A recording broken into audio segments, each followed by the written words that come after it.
Hi, everyone. Welcome to Office Hours. If you are watching on YouTube, you'll see a little link below, and you can join our future events and be part of the conversation. So go ahead and click on that, and you can register and be part of this. If you are here as an attendee, and this is the first time, let me give you a real quick tour of what you're looking at here. So there's attendees, and there's panelists, the big difference between them is that the panelists got here early. They were ready. They had good audio, good video, good internet, and they showed up on time to be checked. So we'd love to have you. You're going to watch us have conversations. You're going to think that some of what we're saying is crazy, that you know better, and our request is that you find a way to join us on the panel and argue with us. So we're looking forward to having you on, and it's definitely open to it, open to everyone who chooses to submit themselves to the pit, and we'll go from there. 6 o'clock is when we open. We start right at 6 o'clock. From 6 to 6:30, I'm not going to promise anything. We talk about, today we were talking about Africa, last week we were talking about drywall, sometimes we talk about tech, so it just wanders all over the place. It's the original hour that we used to have. So from 6 to 6:30, we're just chit-chatting along. Between 6:30 and 6:40, we're going to distribute the Discord link. Discord is where over 600 of us hang out and keep talking about this stuff between shows. You can get that. By the time I do the announcement here, it's expired, so you have to come back another day.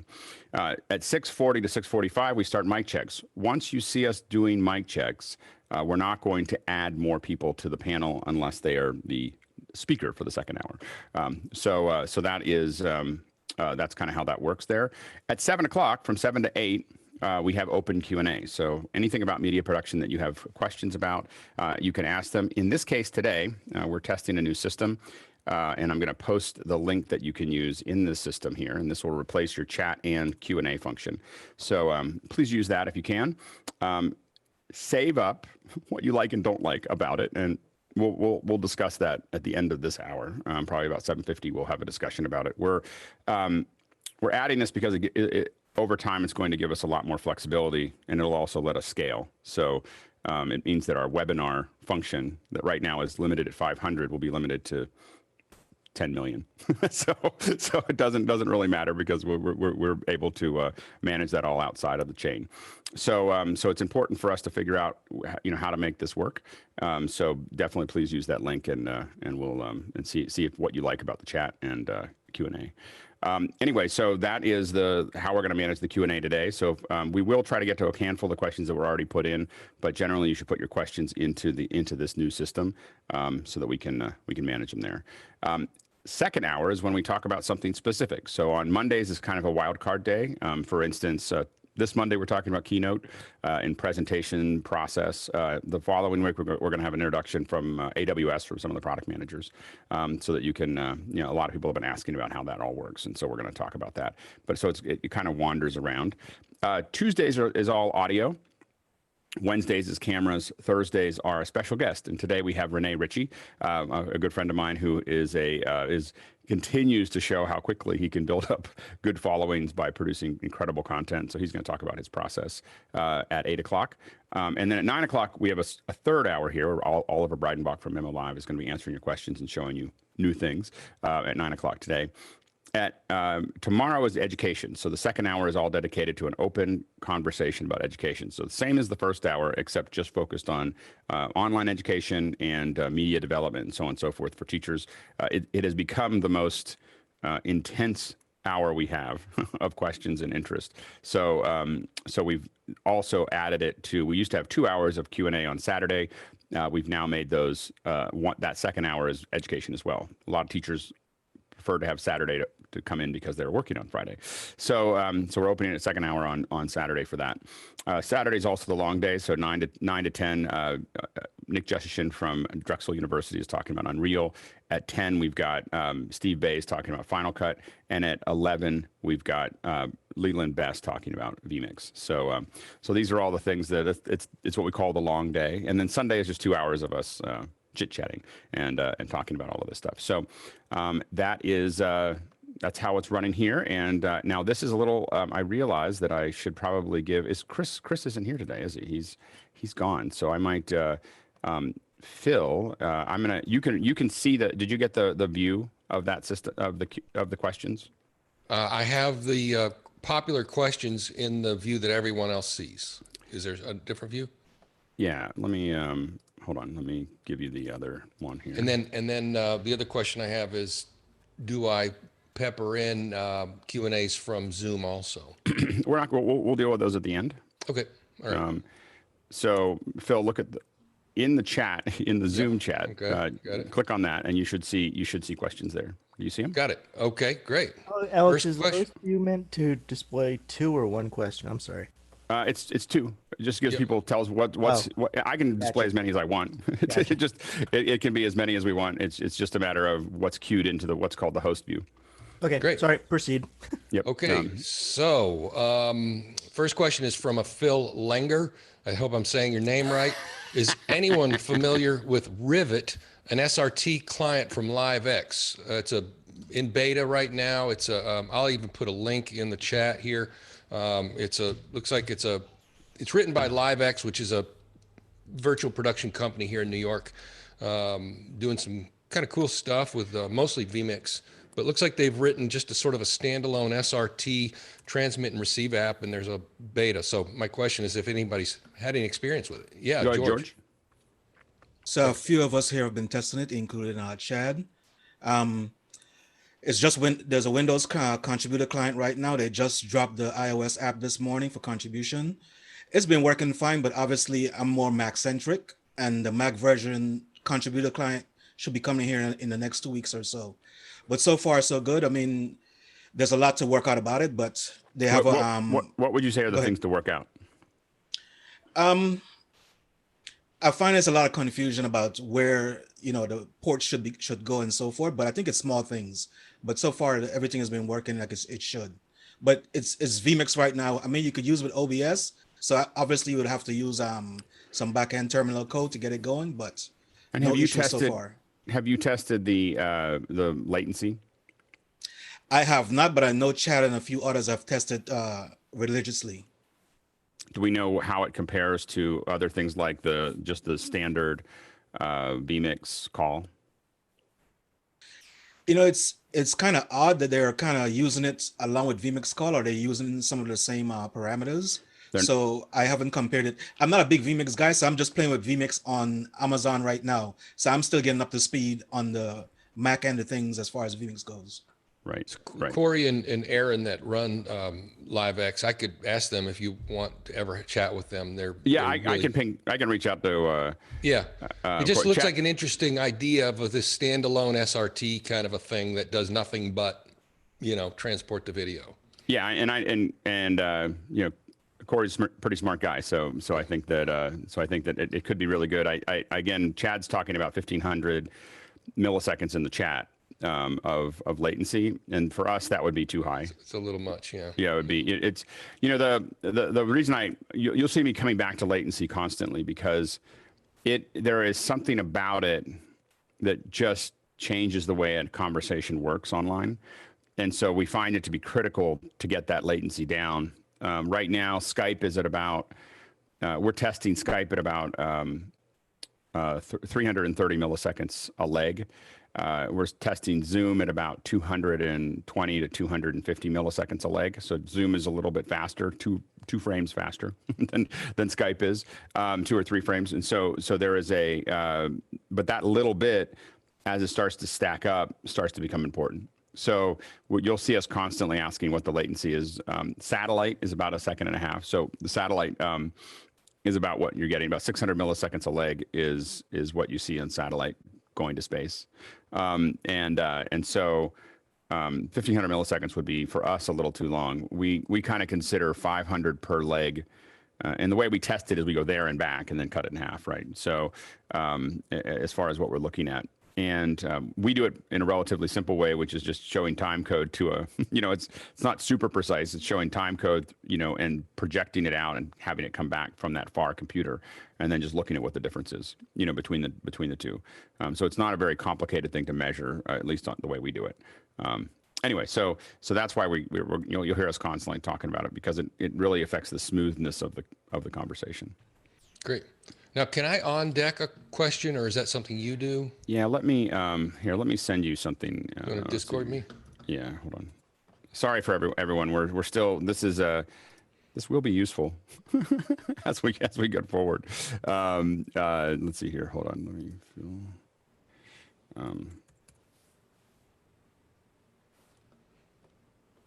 A little bit of a pause here. All right.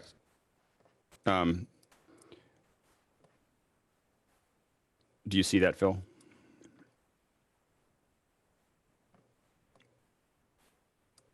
Sorry for the pause. Okay, there, got it. everybody. Yep. Okay. Jeffrey Rees, in Zoom, why do audio levels change, thus requiring daily mic checks without any equipment changes? Yeah, we don't know, and it hasn't happened recently. I mean, it didn't happen until this week. So something over the last, we noticed it on the weekend that suddenly everybody was louder than they were before. So I don't know. I haven't noticed it before that things have been changing radically. It does appear that things have changed, in it, that everyone's a little bit louder than they were before, or something. And so a lot of us have been suddenly changing everything to try to, and I think we probably notice it more than everyone else because we have a meter. I doubt the average person would notice that anything had changed. I want to think that there's a giant knob at Zoom and somebody just turned it up 2 clicks. It could be, and they could have just decided it was better to do that. And then Phil, you just want to move those into, if you do plus host, that means everyone will see it. I think I just did that. Is that Yeah, right? you highlighted it, and then you hit the plus host, and then Plus see, then host. it pops in. Got it. Everyone will see the next one. All right, I'm learning. So the answer Got is we don't know, but that's it. Go ahead, John Idelson, and then Greg. Well, Zoom is constantly improving, but I think with this group, almost all of us change our settings for multiple conferences every day. So I think it's more our group issue than a Zoom issue, although Zoom is constantly doing improvements. I'll ask my son where that volume knob is. The giant. And that's what I was going to say too. So it does It's got to feel be like huge. But it's probably like this big, and then someone just turns it. I mean, it does feel like everything got changed by about 5 dB. Like everything, we just noticed that everyone across the board, I've been noticing that everyone across the board was suddenly 5 dB brighter than they were before. So anyway, next question. All right, I'm highlighting. Let's see. No, Kyle, active. Like that? Did I do that? You don't have to do active. You just have to move it into that host area. Oh, okay. Sorry, everyone. I got you. Okay. All right. Kyle Hammond, my current desk mic setup has a Rode NTG1 into a Scarlett 2i4. I usually need to really push the levels. Do I need a mixer or a preamp or something else?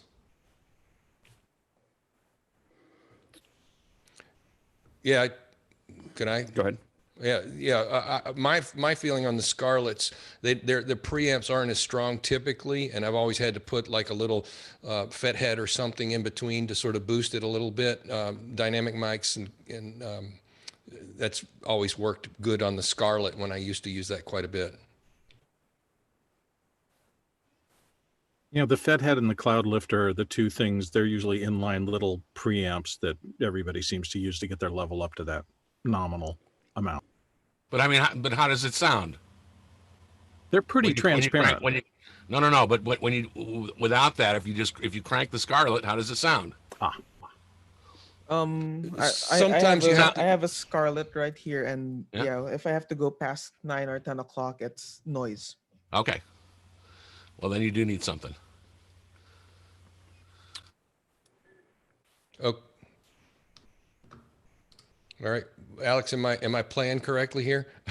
All you got to do is manage the host. Don't worry about the other stuff. Just Okay, look at what you got there. Just read the next top one. Yeah. Okay, Dave, no. Does Zoom increase the outbound video resolution when you talk or are spotlighted? I started at 160 but jumped to 320 during mic check. Just read from the host. Don't read. Don't look at the operator page. just forget it. Okay. All right. So I'll explain. I'm happy to pick this up. All right. No, all I right. don't want to do it in front of everybody. I want to figure it out with you. Yeah, so, I got it. Just, okay. Just so read that was the black question. page. Yeah, absolutely. Yeah. I do think Zoom drops you down to 160 or something like that. That's real low res when you're just in the panel sitting there, and then it pops you back up if you come live. It's always until you're only going to do the highest resolution when you're full screen. Go ahead, Mickey. Yeah, Zoom only sends out the resolution that is needed from you at that time. So if no one is looking at you pinned or in full screen, it'll only send enough resolution for you to come out in the gallery, which is around 100 something pixels. But once you are speaking and you're actually like in the selected one in the speaker view, then it will send out a higher resolution, like in our case 720. Yeah, I just dropped back down to 160, but then when I spoke just now, I jumped back up to 720. So Yeah. that's So pretty it's cool. as needed basis. Cool. Yeah, it makes sense. It's one way they're managing their bandwidth of all these streams up and down and keeping everybody at least partially on. Great. Okay. All right.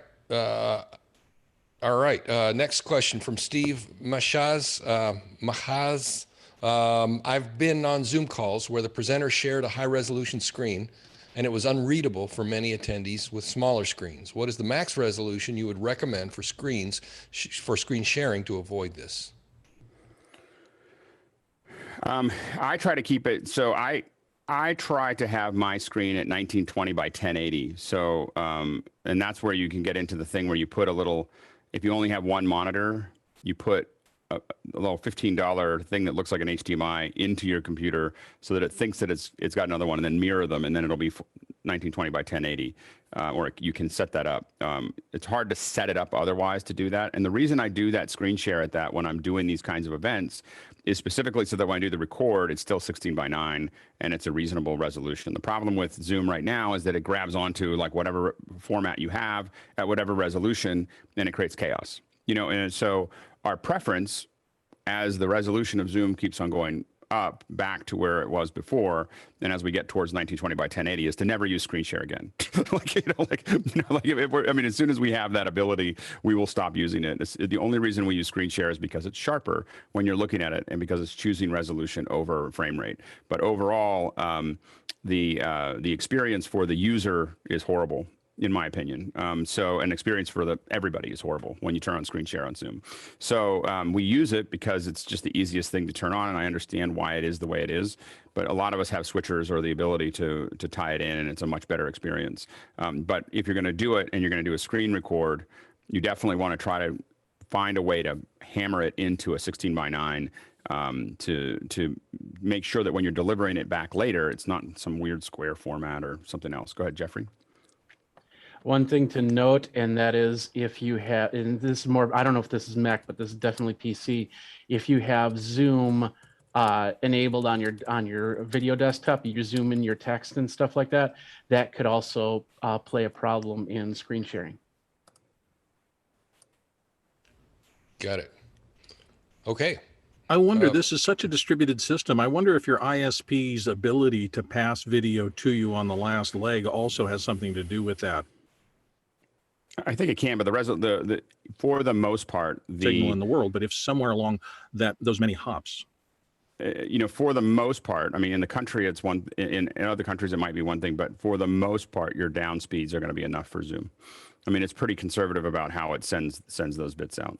Go ahead, Phil. Next question.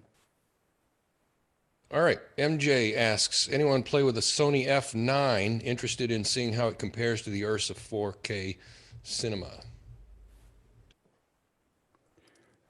I have not used it. Does anyone else? Go ahead, Guy. Man, I feel goofy holding up my hand. Basically, I spoke with a rental house yesterday, actually, and they were saying that the FX9 hasn't been going out very much. Well, one, because of COVID, but the C500 has been going out a lot more. And I just posted it in the chat, some links to some footage files that we pulled down. So the FX7 was going out like crazy. In fact, at CES, I was looking around at what people were shooting with, and the FX7 was used by a lot of crew, just like, local crew.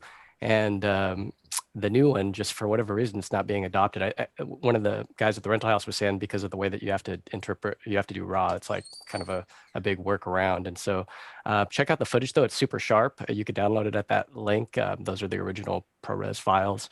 And yeah, thanks for throwing that up. We tested out the C500, the Arri Alexa, the Red Gemini, This was pre-COVID, so you're going to notice a bunch of people together. This wasn't recent, but anyways, take a look at those files and don't buy that camera at the moment. Rent it first and see what you think. But C500, because of the autofocus, you'll see in there some files from the autofocus which are killer. So check those out. Go ahead, Mickey. Yeah, if you're familiar with how the FS7 looks and the FS7 Mark II looks, it's within the ballpark. Maybe, I mean, I'm not a camera person. I don't do camera work anymore, but it's very reminiscent of that FS7's sort of more video sharper look. And I think that's why ENG crews like using them. An Ursa, at least to my eyes, and Chris Summers will correct me, I'm sure. An Ursa, to my eyes, has the more softer cinematic color science to it. Yeah, it'll be interesting to see what the difference is in the color science as we move forward. You know, like they're talking about new color science, and I'm going to be very curious as to it. It does have a very kind of almost, when not really corrected, the way the Ursa kind of just runs feels a little yellow or a little warm, you know, to the eye, without, you know, just there's something about it that out of the gate with its base settings, you can almost always tell it's an Ursa. You know, like, you know, and you can definitely correct for that in the LUT, but the base settings have a very, I think, almost coffee look to them. I mean, I don't know if people notice that, but for me, it's like there's like a slight tinge of coffee, you know, on everything that comes out of an Ursa or actually Blackmagic in general. Camera has this slightly warm look that I can't quite put my finger on, but it until we do the corrections, we generally see it. Go ahead, Mickey. Yeah, and on the other hand, I find the Sonys at that market, like the ENG market, have a greenish tinge to it. Yeah, I agree. Absolutely. Go ahead, Thanks, Chris Summers. Just a question about the price point of that camera. I mean, right now, obviously with the new announcements, that's kind of broken the market open, no? I mean, that's going for what, 12,000 What's the price point on that? 12. Is it? Yeah, that's what the rep's saying, 12,000, right around there. It's 10,000. 10,000, yeah. Yeah, and I mean, the benefit for all of us is that there's just this huge, what they would usually call the huge race to the bottom. You know, so that they, you know, you know, Blackmagic is kind of, I think, more than any other company forcing that price point down for all those cameras. And I think that the hard part is that Blackmagic can play there because they're very efficient. The question really is can Sony and Canon and everyone else keep making cameras at that price and make any money at it? There's just a different infrastructure that they have that Blackmagic doesn't have, and I think that puts them at a disadvantage as they keep playing. I mean, there's companies like Zcam, but Zcam doesn't understand that there's this thing called an SDI output that is like super useful. It's been around for a long time, and they keep on just putting Ethernet in there. So there's a whole bunch of us that just go, you know, like I don't want that camera. Mickey and then Bill. Yeah, one thing about the FX9 though is that it has a full frame sensor as opposed to a Super 35 in the Ursa. No, I agree. I think that I'm much more interested in the hard part with full frame sensors, to be fair, is that they do shorten what you can use them for. So, you know, what I would say is that with a full frame sensor, I really feel like my usable shooting distance is really in the 15 to 20 feet, maybe 25 feet range of, if I start zooming in more than that with any kind of reasonable f-stop, I'm going to have a depth of field that I can't manage. And you see a lot of this in people doing interviews with full frame sensors where the nose is out of focus and the eye is in focus, or and it just depends on the light and the f-stop. You can always stop down, but a lot of times we don't have that choice in the location that we're at. And so that becomes a challenge, on full frame sensors. We have the same challenge at Super 35 at about 75 feet. Between 60 and 75 feet on a long lens close up, we start running out of room to do in most events to do that. And then we switch at about 75 feet, we switch to 2/3. I don't like 2/3 up close. I don't like Super 35 up, way back, so it's really, looking at that chip size based on the depth of field that it provides in a standard environment. Anyway, go ahead, Bill. just for everybody who's watching who is not a professional camera person and the rest of that, I just want to make sure that you understand that my first camera was an EVW 300 shooting to high 8s. The first thing I had with XLRs and actually a lens that would work and moved up from a handy cam. We split these hairs because we're really concerned with the little details and in maximizing quality.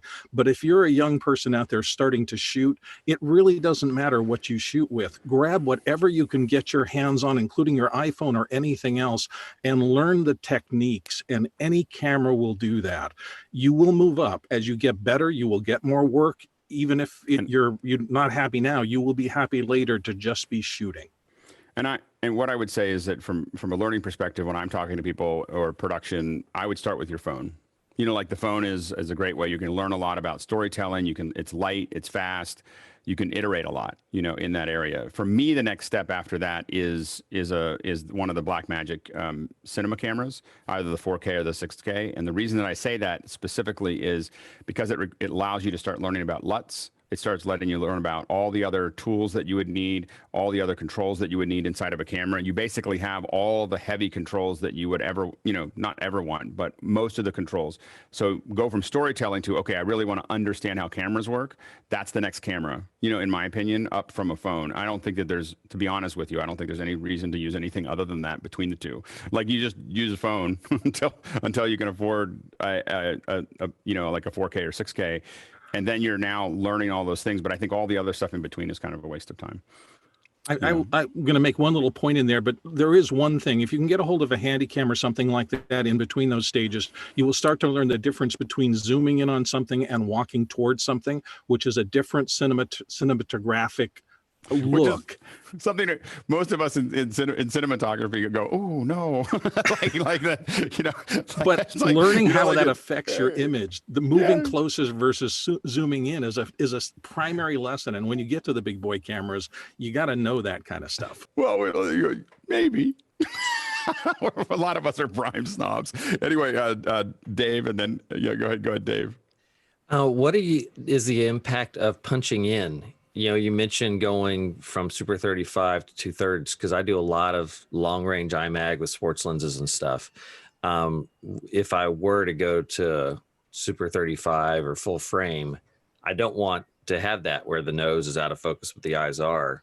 Is there a digital punch in that could? Well, yeah, there's find that? in some of the cameras you can basically subsample. So like the new 12K, for instance, they were talking about the 16 mil. You know, like look, you know, where it's basically cutting this, it's a center crop.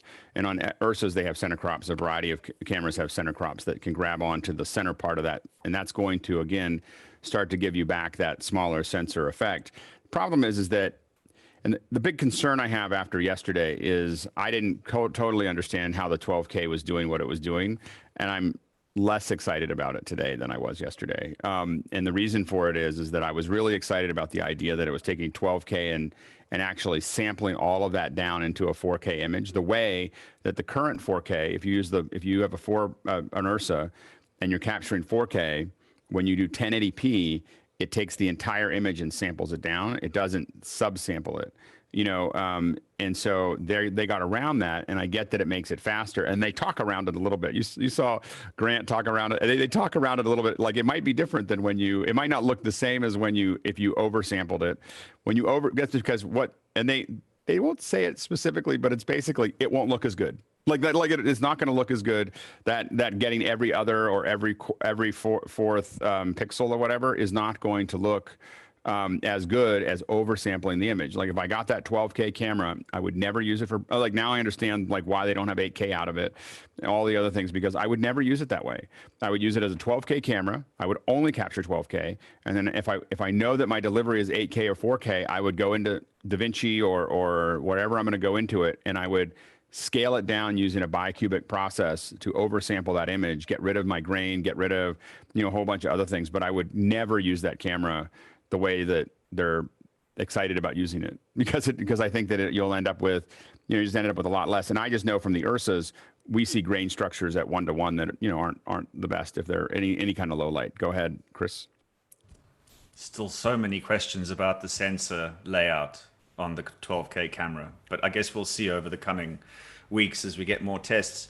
But just to answer a bit more to what Dave was asking, the larger you go with sensors, just by virtue of the fact that the sensor is larger, your depth of field will decrease. And the only way to do that, increase it, is with more light. And as Alex was saying, that's a challenge if you're in some environments, because you need quite a lot more light to bring it up even 2 or 3 stops if you're in a large hall, let's say. So yeah, it's something to think about there. All right, next question. Yes. Will there be an open registration, open central to just this system using just email and local system password that doesn't require open access to other platforms and accounts? Thank you. Yes. All right, next question. Oh, wow. Okay. Clicking. AV Trainer again asks, actually relaying Rich's question, how do you import a photo to Zoom? Do you have to be a panelist? My reason for asking is yesterday talking about webcams. Amcrest.com has cheaper PTZ cameras. I've been using their security cameras. I don't know if I have Importing a photo to Zoom. Importing, I don't know how to. I'm not well, sure. You can screen share with just a photo, a file. Oh, yeah, you can screen share an image. Like you can just open it up. I think that if it's importing if you're showing off an image, you can just screen share, preview. One of the easier ones to use for previewing. And I'm hearing myself. Somebody's got an open mic. So I do think that Zoom has to have this like thump everybody. Like there's got to be like something like just push everything down. There is a mute everybody but host command. Okay. That wouldn't work here though. Right. So anyway, I think that, by the way, one of the best screen sharing ones, if you're going to screen share something, is QuickTime, because it'll go frameless if you don't put anything over it for a second. But you can also use preview. You can open it up in any kind of photo on a Mac or PC, just open it and share it. But I don't know of any other way to share an image into Zoom other than that to display it. It's kind of. But he's asking if you have to be a panelist. So I'm wondering if he's talking as an attendee. As an attendee, no, you can't do that. And we have it turned off. Like there's no, like we don't want, as an attendee, you can't share an image like that. And there's anyone who's here early in our early days knows why. You don't let attendees and panelists. So the way we set this up in Zoom is that you have to be made a co-host before you can start sharing anything into the system. And that's security. Zoom can actually do it. Definitely as panelists, but we lock that down because, then what ends up happening is inappropriate things got posted a long time ago. So it's historical, but we're pretty locked down now. It's also why we do the mic checks. I mean, part of it. One reason is that we're preparing to do this live streaming of the show, of the Zoom. So we want to make sure it sounds good. The second reason is because we want to see everybody and see that they're normal, and because we're pretty opened. So we have to kind of match that openness with a little bit of security. Go ahead, Mike. Glad you consider us normal. One thing that happens, people wonder how we see screens with the web page on it. It's because somebody shows it like Mickey or Leland, and then Mickey switches to that person. That's how that works. Yeah. All right, next question. Yes, so I'm going to go with, will you please put the Saturday Education Hour on YouTube from Roscoe? Yes, we're going to. So, So we're definitely going to open that up on YouTube. I mean, generally we're on a track that by August 1, everything will be on YouTube. So I mean that's and this new Q&A system is part of that track. So that folks on YouTube. I mean, basically the experience by August 1. My prediction is the experience on YouTube will be, if you're using the Q&A system that we're testing today, will be as good or better than the experience on Zoom at the moment, because the attendees will see 720p in the broadcast and then be able to interact as much as they can interact here. Part of my push to do that is because the attendees only seeing 640 by 360 is a real bummer. So anyway, next question. Mr. Fenwick wants to know, he says, is watching on my iPhone, this Zoom experience is by far the best sounding I ever get to experience. By a show of hands on the panel, who would agree? Okay. I mean, I think most people know. I mean, we just, it's not what you don't measure what matters. What you measure matters. And we've decided we're measuring audio because we think it matters. And so it just gets better, and it keeps getting better. And you watch all of us slowly evolving our systems, and, video is important, but the audio is super important. And anybody most people here would have the issues that they're having, and no one would notice or barely notice. I mean, there's a couple of them that are particularly troublesome, but just the level at which everyone's working here is amazing. So anyway, I commend everybody to working on it. Anyway, next question. Let's see here. Go ahead. There's another question there for you. Sorry, when using a Hyperdeck Studio Mini, I find I have to remove the memory card and reinsert it to switch from the deck showing the video recording just to make the lower thirds I already have on the same memory card. Is there a better way? From Ron Ressler.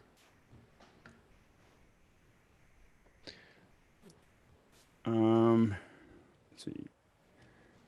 Sorry, I'm just trying to think through that. Any ideas? Can you just pop the SD cards in your laptop and move them all into one card? I mean, I do find an anomaly on the Hyperdeck Studio when the clips are of different frame rates. It doesn't like that. I don't know if that's something a user. Yeah. Yeah. I don't know what part of that's being affected there. I think that the Hyperdeck, we usually interact with our Hyperdecks, and I can't remember whether we're doing it with the minis or not, but generally we're interacting where we're just copying files to them, and we don't play back stuff that we recorded very often anytime soon. So I think that my behavior just doesn't, I don't know how that interacts because we're not doing that. Like I know that people are using them for replays. So I think that there's some fix here. I just don't know what it is because, as I said, we use Hyperdecks to play out into a show, and we use Hyperdecks to record the shows, but we don't record and then play in any succession that's anywhere near each other. So I just don't have that, that user knowledge. So anyway, let's go to next question. Okay, Stan Chan asks, is SRT a license-free protocol free to add to commercial apps? It is. So that is a big, that's a big piece of that. So it's definitely a open source. Haivision created it. They created it as a open source, and there's a bunch of people part of the SRT consortium. SRT is basically, we got tired of paying for Zixi. That's everyone, and the problem that they have is that everyone, even me, we're still pretty much like, we just want our Zixi. We want Zixi, because we all know it. It's very comfortable. It works all the time, and so they're still trying to get over that hump of the Zixi protocol. But it's, I think personally, after doing lots of head-to-head tests, I think that SRT is about 85 to 90% as effective as Zixi. So, anyway, that's the, that's my opinion. Anyone else? Go ahead, Leland. I just put a link in the chat for the SRT Alliance and the member page. If you want to become a member over at SRT and get to know the community over there, go sign up.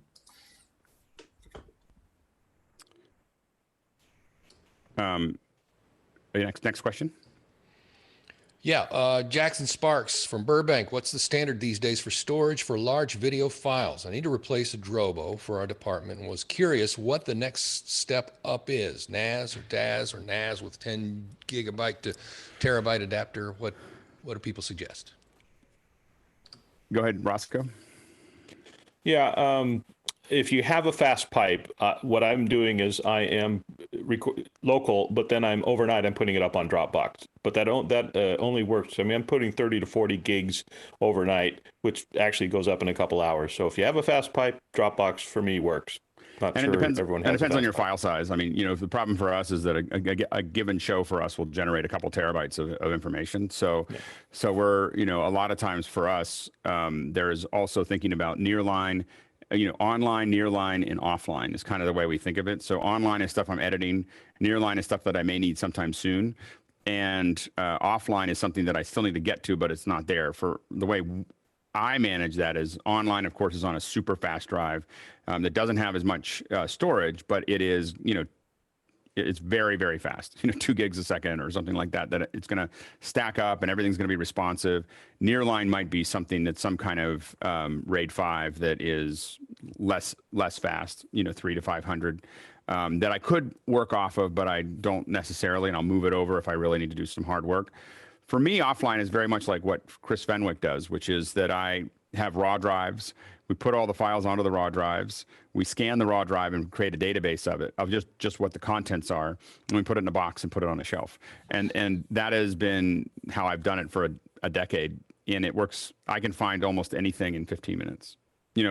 As I'm following that in that archive, when we have a full-time archivist, we usually have them spin the drive up every 3 to 4 months. And it's just on a little reminder process to keep on, spinning those drives up. Chris also talked about what he calls turtling, which is you put the drive upside down on a desk and you spin it and stop it. And that usually unfreezes it if you've had it there for a long time. But I've opened up drives also that haven't been touched for 5 or 6 years and they work. I've opened up drives that have been there for 8 months and they don't. So a lot of it has to do with heat, humidity, environment, all kinds of other things that cause the drives to either be successful or not. So, but I will say that I'm not a big fan of. I've had my own trouble with tape, and I don't. I don't use DLT or anything or any of those things anymore. That system has worked for us almost flawlessly for a decade. Roscoe, then Doug. Quickly. Yeah, since I'm a smaller operation, I'm Thunderbolt RAID to a USB 3.1 and then up to Dropbox. Yep, that's great. Doug. Yeah, I have 5 different. I have 5 different NAS units, and like Alex said, it's just for storage. If I need to work on the project, I move it over to my editing system. But you don't really have a true backup until you have a backup of the backup. And so those drives are sitting on the shelf, and get away from Drobo. Culturally, we often say that nothing exists until it exists in 2 places. And you can argue that it doesn't exist until it exists in 3 places. Cloud and 2 physical locations. And generally, we consider that for anything that's important. Guy, 15 seconds. Yeah, the Synology is what we're using at the shop, and there's different models that you can get. You might want to just jump on Amazon, read some of the reviews. But QNAP's the other one if you've got some big files, some back and forth of some of the people on like the engineering Reddit group will tell you that you really need somebody who knows their stuff. So don't forget that you might need somebody who's like a network tech if you buy something that's very complicated. So keep that in mind, the support after you get that unit installed versus SneakerNet or something else, because some of these can get pretty deep on the interfaces, but Synology is very drag and drop, very easy to use. I'd recommend that one. Mickey? Yeah, definitely Synology. If you're thinking along the lines of 100 terabytes or less, Synology would be my go-to.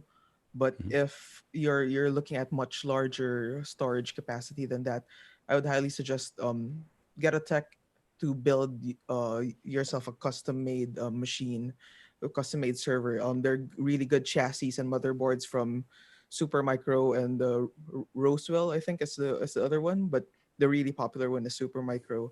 And build yourself a custom solution for what you specifically need to do. Next question. Yeah. Any way to remove the Zoom watermark on the YouTube stream? That's an easy one. Yeah, you just got to pay. I think it's the business license again that is required. And I don't know, John. Do you know if you call in and get it, you can just use the one paid version, or you really have to have the minimum number of people? I'm too far away from the sales folks, right. But once you have the proper license, it's very easy to upload your logo into it, and a lot of people are doing it. Yep. So yeah, it can be done. Next question. Alton Christensen asks, I like the ease of use of the MimoLive Reporter app to bring in an interview subject and have a local recording on the iPhone to retrieve later. Is there a way to confirm the local recording is actually working? It's been a bit flaky for me. Anyone have any input on that? I haven't recorded anything on it. Stick around for third hour and talk to Oliver. Yeah, Oliver's the guy. Oliver's the guy. He'll be here later. so wait, hold that question. All right, next question. Mark Croft asks, I'm setting up my company's first small studio and still learning a lot. Would you recommend something like the Reflecmedia Chromat for a permanent green screen setup? I have not. So to be fair, I've not used it for a while, so I don't know. Here's the issues that I saw with the Reflecmedia is that you don't have to light it as smoothly, and you'll still get a relatively good green screen. The real issue is occlusion and penumbra. Those are the two issues. So if your camera is too close, it's going to create a shadow to your background that's going to create a small black edge that you see commonly when people use Reflecmedia. And so there's this point of, there's an interaction where the camera has to be far enough away from you and far enough away from the background. And a lot of times people are getting this because they don't have as much space, and that actually causes more trouble. So that angle, the angle of the camera to the person, and then there's some occlusion things when people hold their hands in certain ways that you start to see it. And I think that's kind of a physics problem. I don't think that it's going to be fixed by just a higher quality issue. It's just the way it works. Bill? Yeah, having started seeing it many years ago and watched its development, I always kind of thought of it as a one-trick pony. If you have nothing but a locked-off desktop shot, whether you got a person there or somebody standing right in front of you, it can work real well. But when you get into the real world of production with crossing cameras and things like that, you either have to buy a lot of that extremely expensive material, or you end up with a lot of angles that don't work as well as they might if it was directly behind somebody and those LEDs were reflecting properly. Mm-hmm. Next question. AV Trainer asks, again, Rick Combs, I'm using a Deity VMic D3 Pro Super Cardioid directional shotgun microphone. Levels are fine if I plug them into the ATEM Mini. Levels are fine if I plug it into the PC. Will not work if plugged directly into the Canon VIXIA. Same C. What does that mean? Same C. Go ahead, Greg. Okay, yeah, as it turns out, the VIXIA does not supply plug-in power, but the Deity has a battery. So theoretically it should work, but I find out that the VIXIA cams that are not supported are the HFR 500, HFG 20, HFG 30, and G10. So Rick, if you have any of those, it's not supported. Otherwise, I don't have an answer for you. All right, next question. Okay, would it be good, Chad Lafarge asks, would it be good to add the new Q&A chat tool stream link at the top so that people who are joining by audio only in the future can click to open the YouTube stream to see demos? Yes, we got to figure that out. I got to figure out how to put persistent links in there. Don't have that quite figured out yet, but it's a good idea. We'll take that into. I mean, I think that you're right that being able to send people to that will be useful. Haven't really thought about cross-linking the Q&A tool between those things. It's been mostly a way to fuse everybody. It's fuse all of the social platforms into one ring to rule them all. So anyway, next question. Yes, Blue Band is crazy distracting. Can it just be a little winding circle clock that says refresh? Oh, I see what you're saying. Yeah, let me work on that. Yeah, I'm not sure if I want to keep the Blue Band in there. So we'll that's for those of you who are listening. There's a little blue bar that keeps on refresh. We're slowing the refresh rate, so it's telling you when it's going to refresh next. I'm not sure if the user needs to see that. So we'll take that into account. Let's see here. So go ahead. There's some more questions for you. Next, Dave Node says, any experience with iventuk.com, Whova, or cadmiumcd? I'm evaluating these platforms for an upcoming conference. I don't even know what those are. What are they? Are they conference platforms? Yeah, they do registration, but now all of them do virtual event, virtual exhibit booth, virtual chat, meetup. They have links, where you can go to the show and click on it, and it hides the URL, and it'll send you right to Vimeo. It'll send you right to Teams or Zoom. So just had a client hit me up for a urology conference coming up in October. Yeah, is that like Slide.io? Is it similar to that? This is full thing where everyone in the conference is registered and they can, talk to each other. They can chat with each other. They can pass their contact info back and forth, but they can also attend all the meetings now virtually on these platforms. So, the most popular one among the clients that we've talked to so far has been Hopin. Hopin has been the one that is, I think it's Hopin.ai, I think is the most .to. Sorry? I think it's .to. Oh, .to. So that's the one that we've seen the most pickup on. That's what that's the only one that I've seen go by. Most clients don't hire me to do those types of events, so we don't see them very much, because usually when they talk to me about it, what they get back is a lot of friction. Because I just think that it's kind of a waste of time. So I think that all of these platforms are this desperate latching on to the physical world and how do we reproduce the physical in the virtual. And I think it creates these stupid events the dumbest part is the virtual trade booth. Like that is like the epitome of stupid, in my opinion. And then it just kind of ranges down from there. So, and I think that my opinion of this, and everyone can have I'm sure there's lots of people here that don't agree, is that I really think that smaller events over regular things is way more effective. And if you took the same amount of money you're spending on your event and put it into weekly events that are happening virtually and that are building, that can help build, along with something like Discord or other things that might come up in the future, those are going to be more effective than what we're doing here. Go ahead, Jeffrey. I was part of an iVent thing here about a couple months ago, and I found that there's a lot of wasted space on the screen. Going into the theater, it's either Vimeo or YouTube. There's no closed captioning if you're doing things live.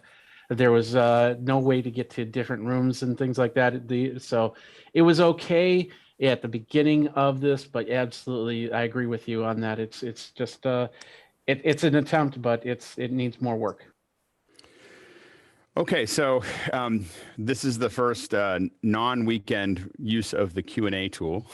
So now we're going to talk a little bit about go ahead in the chat a little bit about, and then for anybody here that was looking at it, a couple things that happened is we didn't get to all the questions, which we usually do, and I think that has to do with me throwing Phil into the hot water without any prep.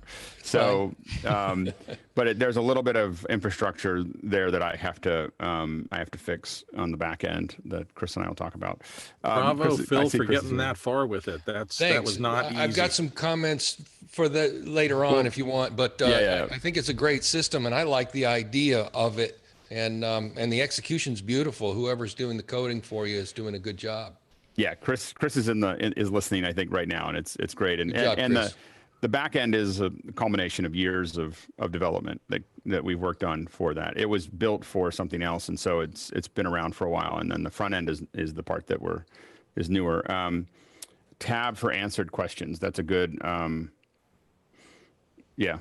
I don't have, because it kind of just disappears from the world, and we'll figure it out. Inside the phone, inside the desktop version, there's a design for that. Inside the phone version, I don't have a design for how that will be displayed. So we'll play with it. Right now, we're trying to test the phone version as much as we can, but we're going to go ahead and open up the desktop version in some version of it in the not too distant future. Go ahead, Greg. Yeah, I've noticed a little bit of chatter about questions getting kicked with no. They're not getting kicked. I think that and they're getting kicked right now. So I'm clearing it for Rene at the moment. So they are getting kicked at the moment. Just hold on to your horses here. Don't ask any more questions. They are. Some got to -41. That's very good.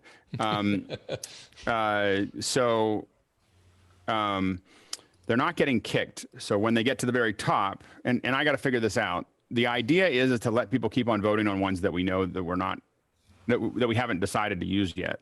when they get promoted, what happens is they get moved into the system, our backend system, and they disappear from the popular so that they can be processed. You know, so people don't keep voting on them while we already know that we're putting them in. So, but I think that there's a way for us to display that better, you know, of just saying this one, you know, is on deck. Like on deck or whatever, but that it stays there for a little while and then disappears, so it doesn't just disappear. You know, because as a panelist, that was really hard, though challenging for me, because as soon as I formulated a question, it would disappear from my view, and then I had to keep it in my mind while maybe another 30 seconds or minute of chat went by, and then refer to it mentally rather than being able to refresh and develop my opinion. Well, that's why I sent the other display, which shows what we're showing next. So you can't look at it. But when I saw that, it looked like a tele thing, and I only saw the current question. It was big in a window. You should have seen a couple. You should see a couple questions. I mean, I just got one on the laptop on this small view. That the whole time. Yeah. The only thing I saw was a teleprompter-looking single question. And that should be probably scrollable. If in case it goes off the screen, at least we'll work on the other displays. Okay. Yeah. So but it was I think A Mitchell's was saying that he had some highly voted questions that disappeared. Well, I think we asked. Yeah, we can. They're not kicked. They're brought into they're brought into the system, and I think that there was some confusion at the very beginning of what was going where. Yeah. So I don't think it wasn't kicked on purpose. I think it was just kicked in. So the system's largely designed for a team to work on, not the speaker and one other person. So we'll work on that. Bugs to be worked out. Yeah, but I have to figure out a self-user version of it as well, which doesn't exist at the moment. Jeffrey. So this might help with the previous question that was asked. Instead of having people go to YouTube to look at it, because there's definitely going to be a delay between what we're talking about right now in Zoom and what YouTube is going to see. I've seen it anywhere from 10 seconds to a minute, but maybe have a web page that every day gets turned off, and then when we're on gets turned on, and then you have all the chats and the video. And I don't know if there's a way to bring it directly from Zoom to that chat. It doesn't matter. YouTube. So I mean, we've been doing Q&A for 10 years. The human latency is so much longer than the YouTube latency that it's immaterial. The way that people use chat in YouTube is looking down at the chat and responding to it, because they don't have a tool to manage the comments. So because the comments are going by so fast, then latency becomes really important, because they have no way to grab onto those. Because we have a way to grab onto them and slow it down, we're grabbing those questions, but that latency of when someone asks it and when we answer it is so separated. I mean, because people are voting on them and they're moving on, it can be minutes, it can be tens of minutes between them that happens. And so it doesn't, it's not as important. The latency between the playbacks aren't as important as they are here, because it's not as responsive. And now, if we were going to drive a car with everybody's votes, then it would be really important. But in the question system, what we've noticed is that human latency is way higher than the streaming latency. Bill and Roscoe, real quick, and then John, but like 15 seconds each, because we're going to go to Rene. Just one more small note. I don't know if it's possible to tear off the tabs, but I typically have chat up in one place and Q&A up in the other, so I can just mentally go back and forth. The issue right now is that it's you're testing the phone app, which is can't really tear it off. But yeah, that we'll get that working in the other apps. Roscoe. Yeah, sometimes the questions are appropriate for the second hour or even third hour. Is there a way we can sideline those questions and hold them separate and then bring them back later and pool them off? I was thinking about that today, and I have to just think through the mechanics of what that would look like. But I think it's a good idea. John and then Mickey real quick, and then we'll run a little late on Rene. Go ahead. I think the secret sauce is how the panelists are able to prepare the answer. So having a where you vote and who's asking the questions, but something for the panelists so we could be seeing what's coming up. Yeah, it should have worked in that display. You shouldn't have seen just one. You should have seen more than one. So if you did, So we'll work on that. You should have seen a couple the whole time. Like very beginning, it was set to 1, and then after that, within the first 10 minutes, it should have switched to 2 or 3. So we'll play with that. A lot of them were off screen. You had to like control minus to see. Oh, the got next it. Okay, one. that might have been the case. Okay, so it was just a base size. So anyway, so we'll keep on. It is a teleprompter view, is what you're looking at. So that's probably the issue there. So we need it. Keep pushing on it. Yeah, we're gonna next time you'll see it is on Saturday. So it'll be Saturday, Sunday, and then maybe on Monday we'll see. We made a bunch of adjustments to it, and we'll make some more. But we're gonna try to use it. I mean, I'm trying to by August 1 use it every day, and if we feel like it's stable enough, we'll turn off the Q&A and chat and focus on it to make it better. So anyway, we are shifting gears. We are very excited to have the illustrious, the great Rene Ritchie with us here. My good friend here. Hey, Rene, how's it going? Good. How are you, Alex? It's good to see you.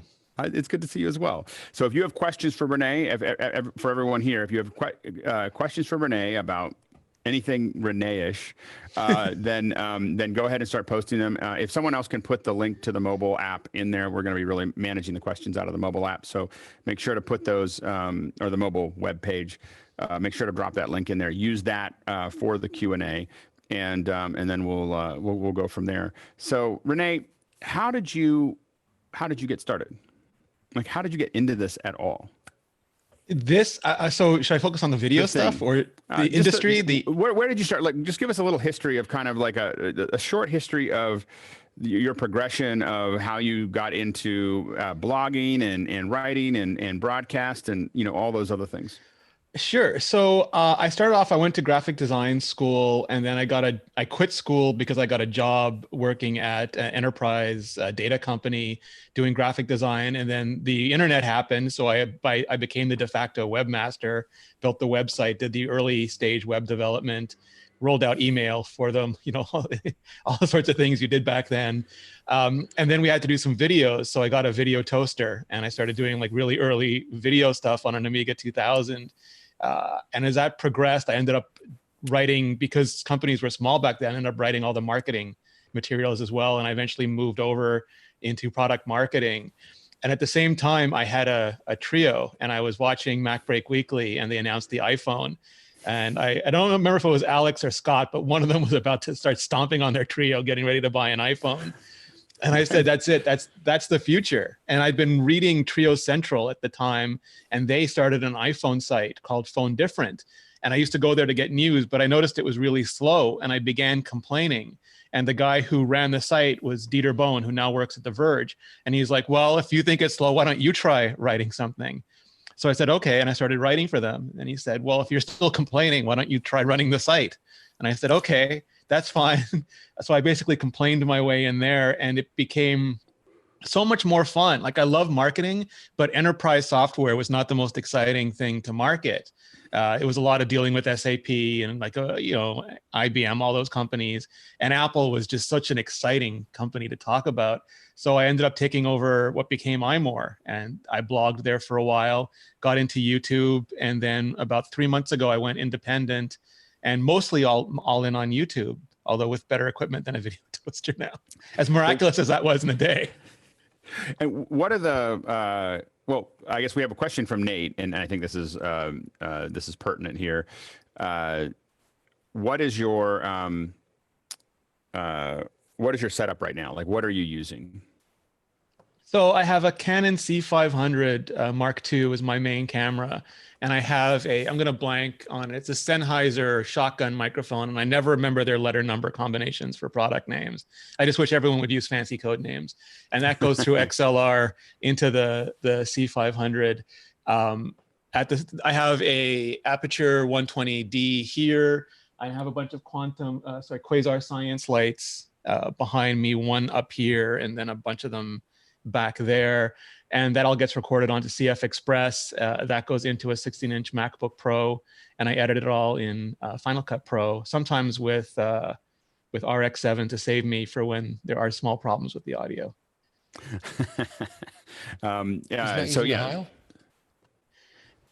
I have the Heil for podcast still because Leo and Alex and everyone else uses them on the show, and I figure it's better to sound the same when I'm doing Mac Break as opposed to when I'm doing YouTube.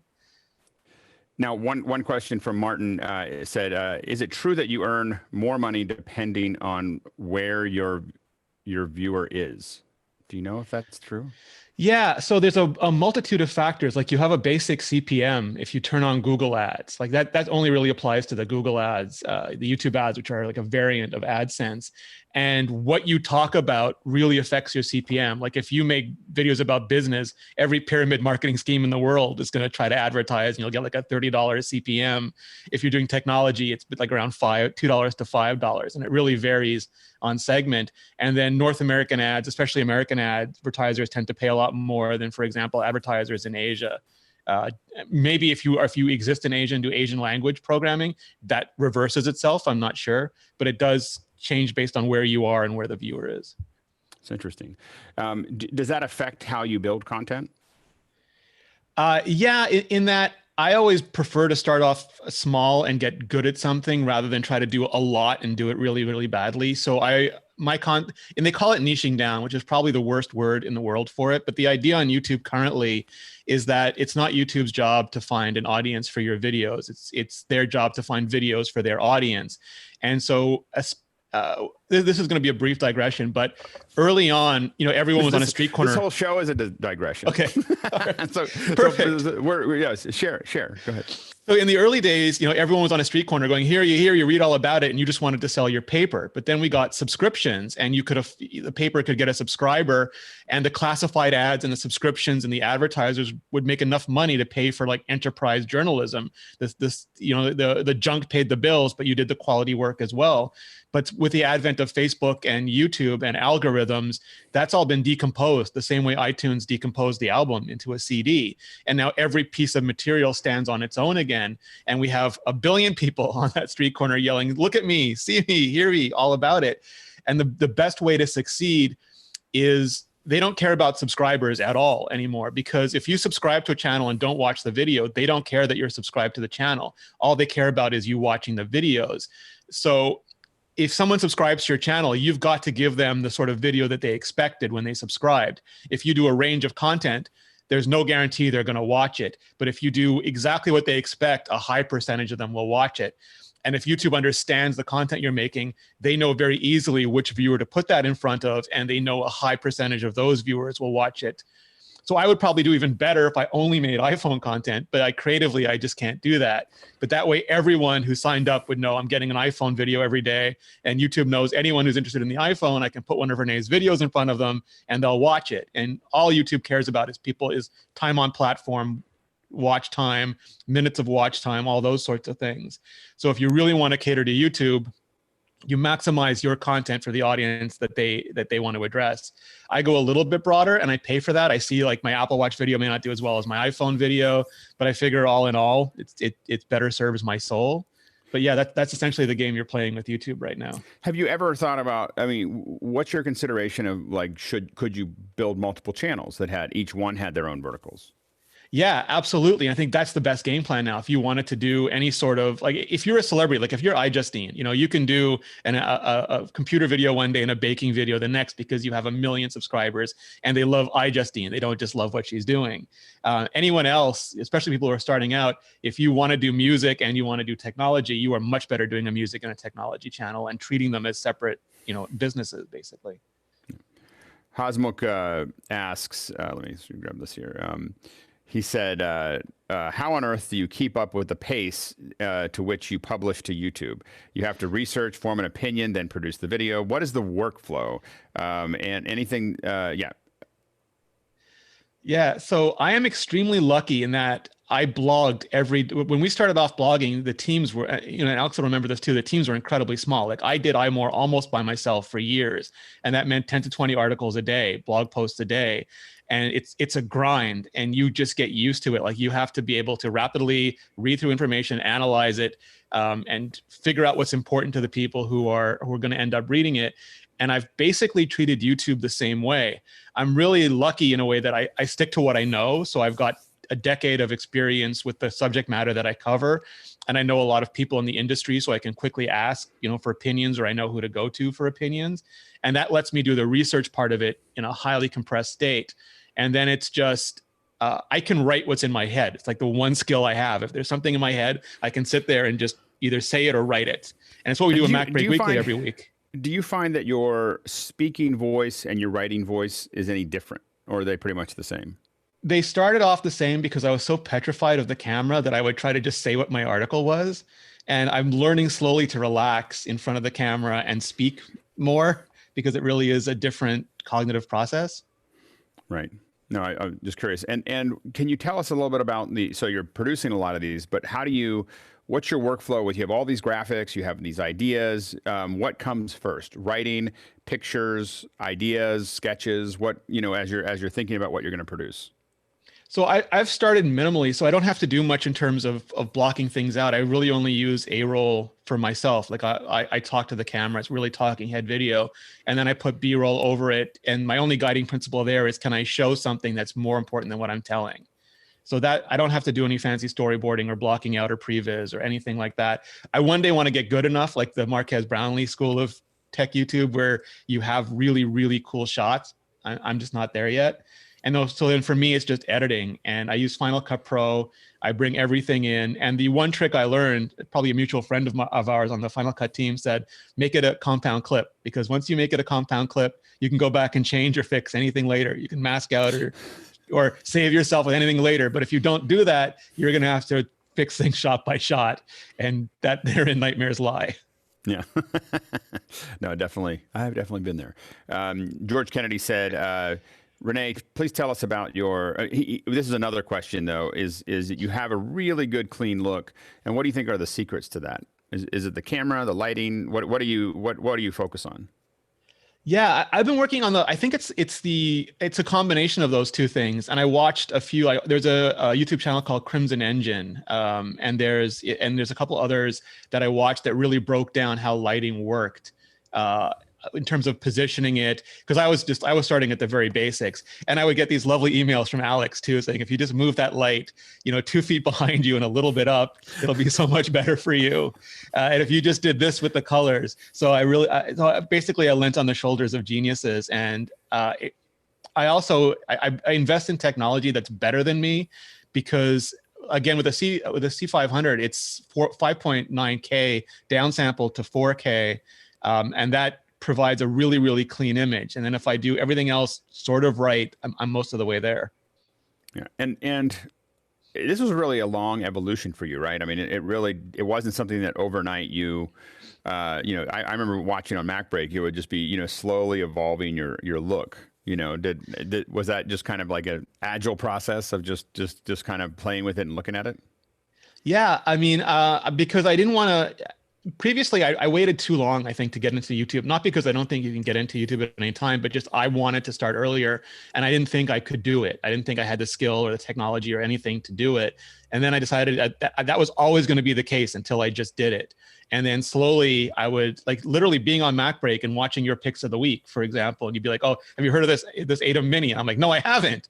And then I would get, oh, have you heard of these lights or these cameras? And then you would send me notes, and I watched tons and tons of technical YouTube I found that YouTube is a great resource. Like, if you have a question about lighting, you can generally find 3-4 good videos about it, or about sound. You can find those things and just self-educate. No, absolutely. And it's I think all of us do you look back, when you look back on the stuff you've done 3 months or 6 months back, do you pick at it internally because you've evolved a lot? Yeah, well, mostly it's me. I'm like, oh my God, I'm so robotic. And then, I overcompensated being robotic by being way too hammy. And like, I'm too loud, I'm too noisy. So there's a lot of it is just my own presentation style. But then also, like, I can't believe the videos look that bad. And anytime I go more than a month back, I think I can't believe the videos look that bad. Well, and for me, because almost everything I do is live, I don't watch myself as much as I probably should. It's got to be hard editing yourself. Yeah, I feel detached when I do it. Like the part where it hurts is when I have to go back and find a clip from like a month ago to say previously on the show we did this, and then I'm like, oh my god, that doesn't match at all anymore. But I've had to like become almost detached or like go into a fugue state and don't think it's me, and then it's workable. Yeah, John.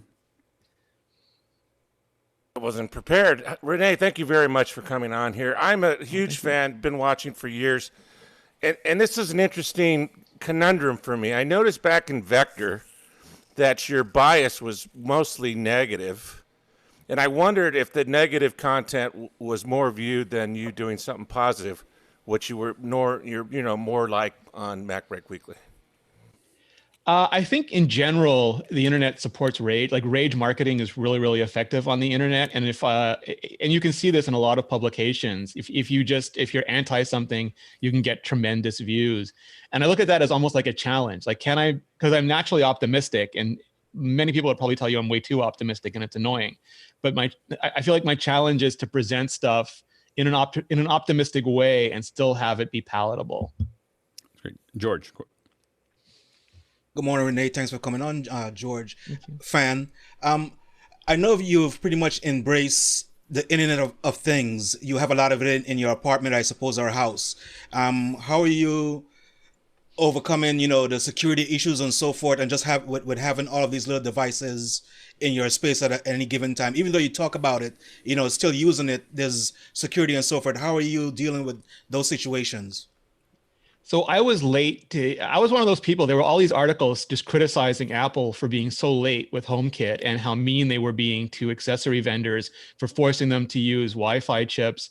And the more I looked into it, it turned out like that was all because they demanded they use secure encrypted Wi-Fi technology.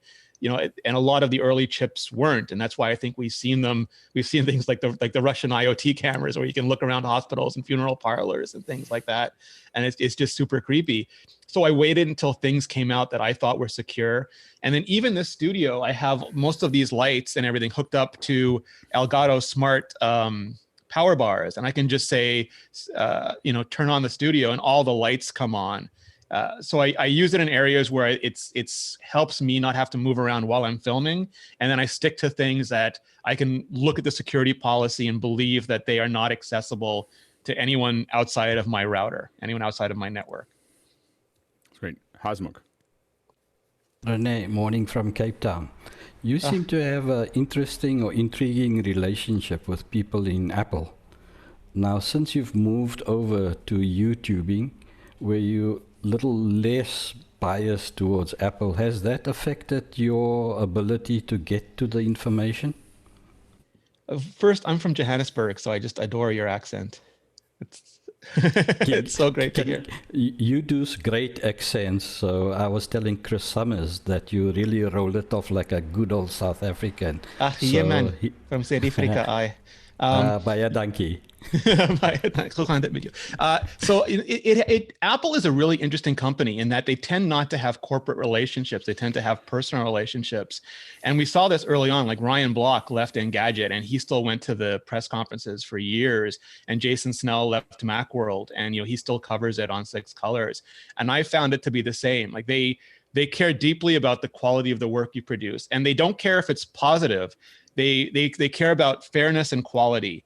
So a lot of times I'll say something negative and they'll go, yeah, that's totally fair. I can't believe we did that. Because they want it fixed too. They have the same sort of investment in the stuff as well. Well, and in some ways, saying it outside of Apple actually makes it easier to move it inside of Apple. So when there's external people going, oh, we really need this. If you're the product manager, it gives you a thing to go, show. Yeah. It's why they say file radars, because they use that literally as a vote. They're like, look, 800 people have filed this radar. We have to do it. Mm-hmm. So far, I mean, I don't know, because this year has been so strange anyway, and there haven't been the same kind of events. But so far, I haven't noticed any real difference, and I'm really happy about that. Victor, and then we'll go back to some of the written questions. I had this as a written question, but I'll ask it now. Rene, thank you for being here. How difficult was it for you to choose to use your own name on YouTube versus, a brand or a show name? And was MKBHD a factor in your decision? So When I joined the internet, like the internet for me was CompuServe, because I got that, I set that up, and that was the entire view on the internet. And then as I went out into the bigger internet, I always wanted to use my own name, because I decided early on that if I anonymity is bad, because it makes you do things that you wouldn't do if your name wasn't attached to it. And I never wanted to do anything that didn't have my name on it. And when I worked for the company that became Future, they're enormous. They own pretty much every magazine and website you can imagine, from Anantech to Tom's Guide to Laptop to Tech Radar. And I didn't want them to own my name, so I used a vector there, because, and that sounds funny, but there are people who work for those companies. Their Instagram accounts, their Twitter accounts are owned by the company, not by them. And we've seen lawsuits about that. So I always wanted to have a very clear delineation. But the minute I moved, I wanted to have my name on it again. I also think YouTube favors individuals still over brands. Like there's some huge accounts like Stephen Colbert, an obvious exception, big media companies. But someone like Marquez, their following is enormous, or Lou from Unbox Therapy, or David Dobrik. There's just so many individuals who've achieved a level of success that no one outside a media company could ever have dreamt of before. Matt Farrell says, as a fellow YouTuber, curious what workflow hacks you found work best for shooting and editing. Well, for hacks, I'm not sure. I keep it really simple. Like I load into Final Cut, I do all my edits, I export. I don't go straight from Final Cut to YouTube. I always export first and then use YouTube to upload it. And then YouTube seems like you roll the dice. Like sometimes it's ready in 5 minutes, and sometimes I come back the next morning and it still hasn't finished processing. So I don't know if there really is any hacks that come over just the idiosyncrasies of massive scale computing.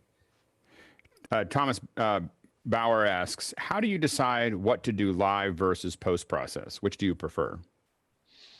So I try to do everything as well as I can do it into the camera, and then I use the editing process to fix things. And I've talked about this with Alex before. I'm not good enough to nail it on the camera. So I end up making the story a lot in editing, which is why I don't hire somebody to edit for me, because I don't know what it's going to be.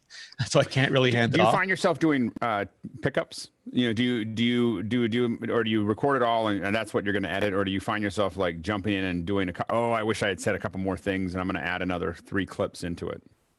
Yeah, I do that. Like 2 instances. One, if I discover I'm just wrong about something and I can't include it. And also if I forget something that's so, and you see Marquez does this too, like he'll turn around and say, hey, it's editing Marquez for a second. I'm going to add this in. And that's like a trick to do it. I try to just re-record it and then splatter some B-roll over it so it's not so noticeable. Roscoe Jones asks, please explain the term rage marketing. So rage of mouth marketing, I don't know if that's an official term. I've always called it that. It's like if something is on Twitter and someone does something stupid, a lot of people will quote tweet it and therefore amplify the stupidity. And that'll often happen way more than if someone says something nice or intelligent or productive. And that's kind of for the news as well. I mean, it's just yes, the news tends to lean negative. If it bleeds, it leads. I mean, that's the old thing. It's the old, man bites dog. You run that story. Dog bites man. I mean, who cares, right? And the internet is just, it takes that fuel, and I can't believe it. And it makes you feel you're smarter than them. So and some companies have harnessed that amazingly well. There's some really savvy companies out there that are very good at that. Right. Kyle Hammond said, I want to grow my YouTube to highlight my business, but personality seems to be what YouTube is all about right now. Should I use my username on YouTube or my business name? And you kind of touched on that earlier. Yeah. I think when you look at the people who are successful at growing businesses, they almost always use their own name, and they do just very specific content. And it's not about the subscribers or the views. There are some super successful people who have very low subscribers, very low views, but they sell their own stuff. So every transaction for them is $100. And so that's basically $100 CPM. If you sell your $100 Photoshop package with every video you make, that's $100 CPM for every sale. So the business side of it is enormous. AV Trainer said, what factors did you consider, or Ash said, what factors did you consider going solo? Been a fan of you for a long time, and love the things you do. Oh, thank you. First, I waited a year after iMore and all those companies had sold, because we all got not all of us, but people who'd been there for a long time, it was sort of scaled up on the bonuses that you would get. And I figured if I saved enough money and saved all that money, it would give me a runway so that if I would have like a good year or a good 18 months to try it. And if I failed miserably, I wouldn't be left destitute at that point. And like, this was before the lockdown. Like I gave my notice in March because I thought there might be an Apple event and I didn't want to leave them hanging. And then the shutdown happened. And I was like, turned out to be viewer numbers soared, which was great, but advertisers got really nervous, which was not so great. So it was an interesting time, but I wanted to make sure I had at least a foundation to take the risk. Do you think that COVID has positively or negatively impacted kind of your growth? I think it's both. I think it's impacted the amount of viewers. I think it's hurt slightly from a sponsorship angle, although I think that's come back. And to me, it's like a lot of companies have come out of downward periods, a lot of really enormous companies. I always think if you possibly can, and you invest into growing your fundamentals, even when things are hurting, then when things stop hurting as much, you just end up growing better. Chris Summers. Rene, thanks so much for taking the time to be here with us. Love your work. Fellow South African here. Thank you. I heard right away. my question was, now with your new venture, well, it's not so new now, like it's going pretty well. Did you consider, or are you considering, like, how would you deal with exclusive content? And have you looked at Patreon, or would that detract from your efforts going into YouTube?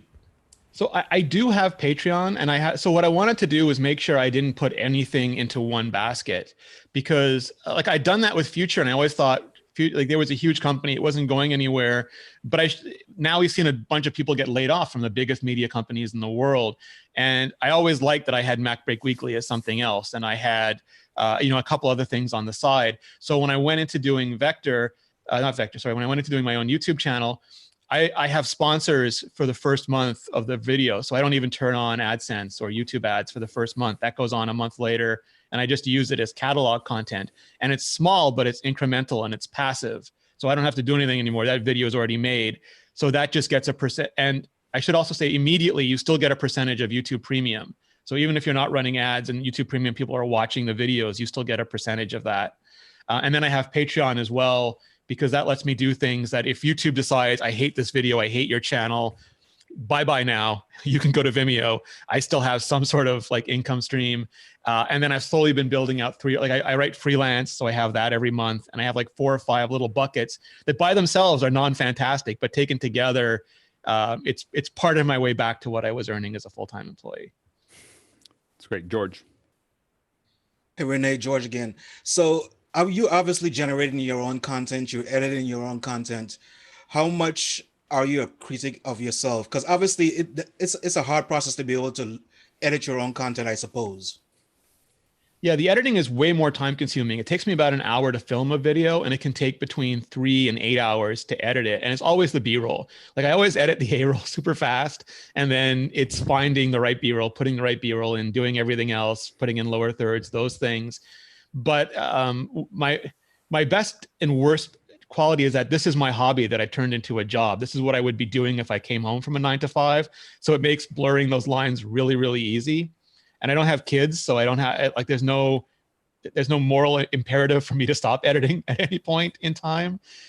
So I've just allowed myself now, especially during the lockdown, like we're not locked down a lot in Montreal now, but it's still quite pervasive, that I just spend the day editing now, and it distracts me from everything else. Go ahead, Victor. Yeah, thanks. So what are those tube lights that you tend to love? What's the brand name on those guys? So I have 2 kinds. These are all Quasar Science, and Jonathan Morrison turned me on to them because initially when I was using the Hue lights, I would get roll in the videos until Alex again emailed me and said, hey, have you heard about like refresh rates and these sorts of concepts? I'm like, oh, because I was at 23 point whatever 9 frames per second, but I was also at 24 hertz. And when I switched that to 60 hertz and 24 frames per second, the lights all just worked. It was amazing. But I meanwhile went and bought much better quality lights. And then I also have a couple of those, I'm going to blank, something Sputnik, digital Sputnik lights, which are the ones they use on Mandalorian. They're great. The only issue I have with them is because they have battery backup, they don't work with HomeKit. I can say turn off all the time, and they're like, oh, great, we're in battery mode now. So the automation only goes so far, but what you can do with them is brilliant. I just haven't found a way to make those kind of cool lights work in my setup yet, but it's going to be one of the next stages I play with. And those are primarily what you're using in the background there. I see a couple of them that seem to be doing the trick. Yeah, they look like lightsabers. They're amazing. You see them in the background of a lot of YouTube videos. Quasar Science tubes. Thanks so much. Bob Middleton asks, how does your graphic design background come into play in the video production workflow? So mostly it comes into play with like frustration. So I can use Final Cut Pro and I want to align graphical elements, and there's nothing like iWorks alignment tools, and everything has to be visually aligned. And most people just don't seem to care. And I'm like, no, this is a pixel too high. Like, this is not tolerable. Why can't I put two objects on a screen and have them snap? So I don't have to do too much design work, and we have a really good graphic designer at the agency that I'm at. But I think in terms of expressing my opinions and getting back the results I want, it creates a much, I could be part of the process in designing all the marketing and merchandising materials for my channel. And I think in a way that someone with no graphic design background couldn't be.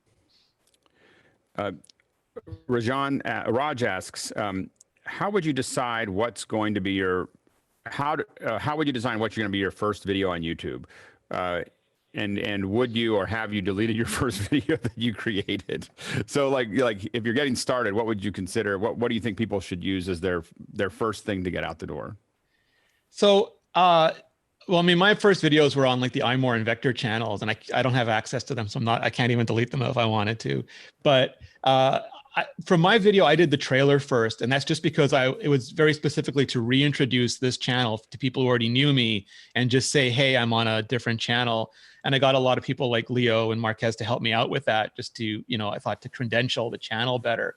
If I was starting out now, I would not do a first video. I would plan a package of like 10 videos on the subject that I wanted to become a subject matter expert on, so I could train the YouTube algorithm very specifically to expect this kind of content from me. Like if it was car repair, I would figure out what are the 10 most, what are the 10 best car repair videos, and not just in terms of search volume, but in terms of the highest search volume with the least competition, or what I could offer over and above what's already out there, and then make that package of videos and upload them every day for 10 days. So I could just train YouTube to find an audience for those videos.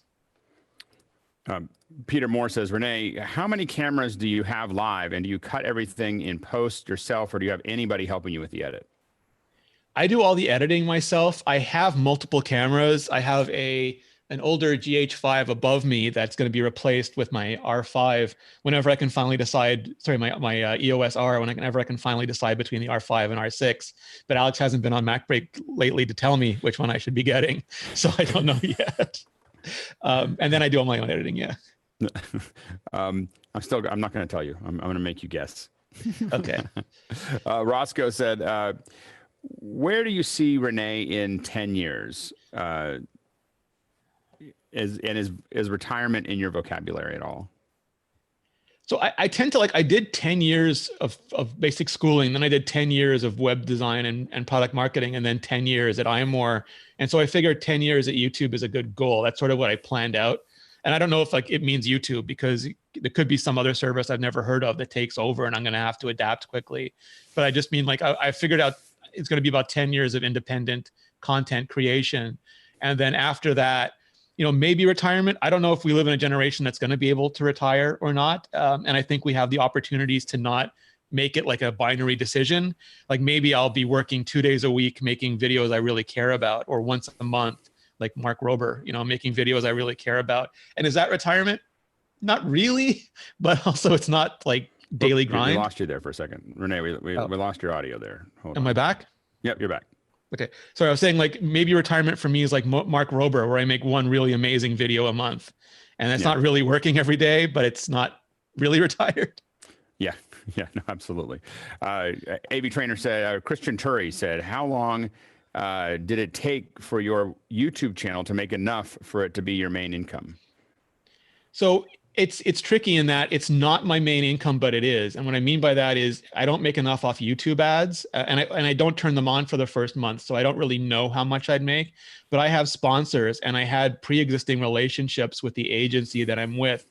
So when I moved from Vector to my own channel, I basically rehired the same agency. And those are agencies that find sponsors for videos.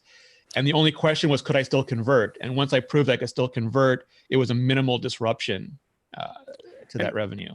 Was that at all complicated with iMore? Like as you left, I mean, you have relationships that were built up there, and then you go, and was that a complicated transition?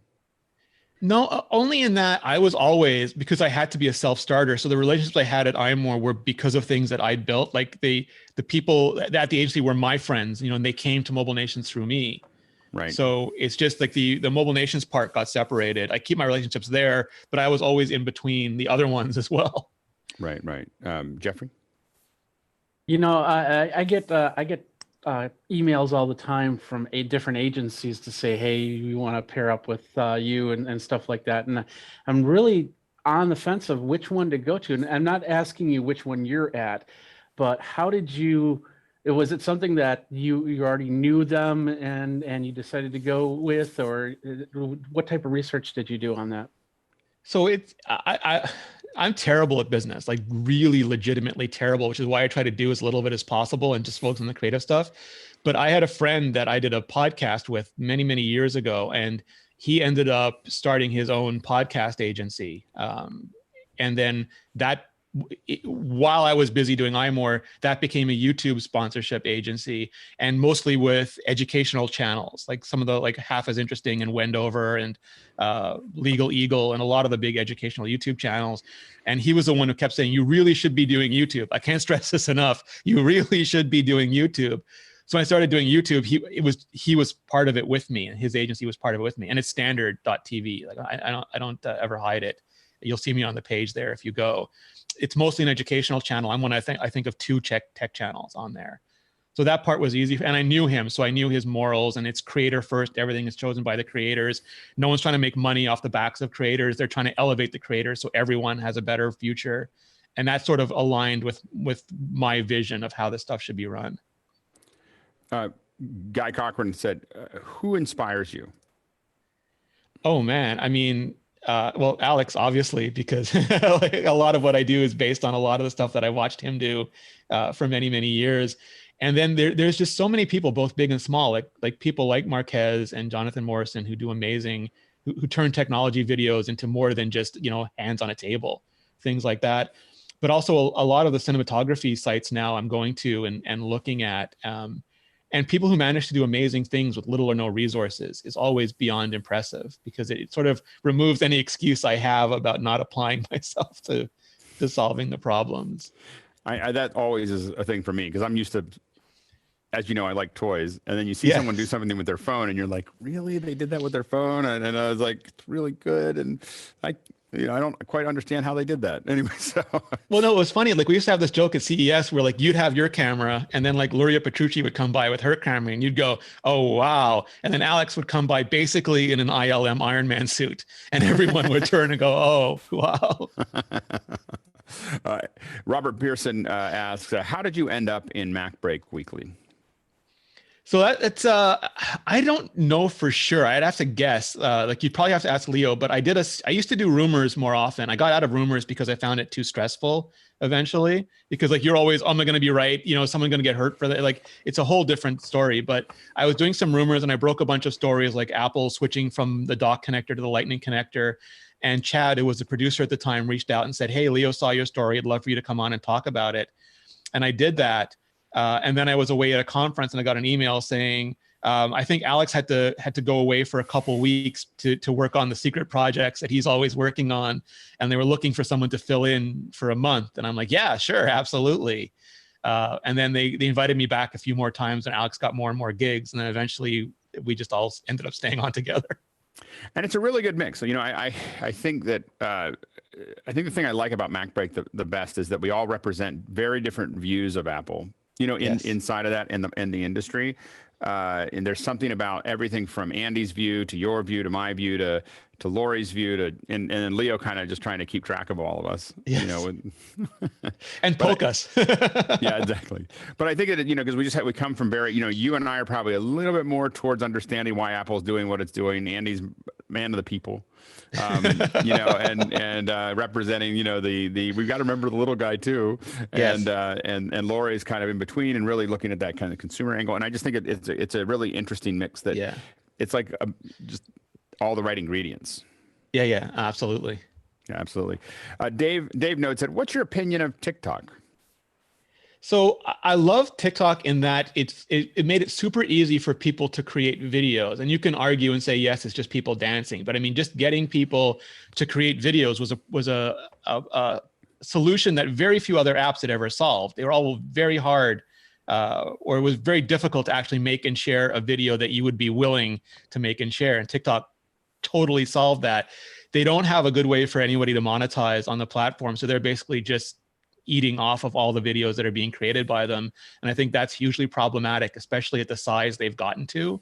I think it's really hard to justify not having revenue models when you're that big and making that much money off Charlie D'Amelio, you know, someone like that. And also, I think it is totally... The rumor is she's doing okay. She is, but she's not doing okay through TikTok. She's doing okay by making her own deals, you know, on the side. And she went to YouTube and Instagram and became instantly like huge, and she's making actual revenue off that. So I think they. Well, so the question though is, so what are your restrictions? What are the restrictions currently on YouTube as far as advertising goes? Do you still have to? Is there rev shares and?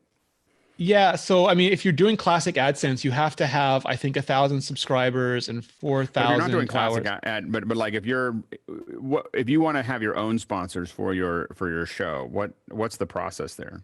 Yeah, it's fine. As far as I know, anybody can do it. They have like disclosures that you have to make. The FTC has them as well.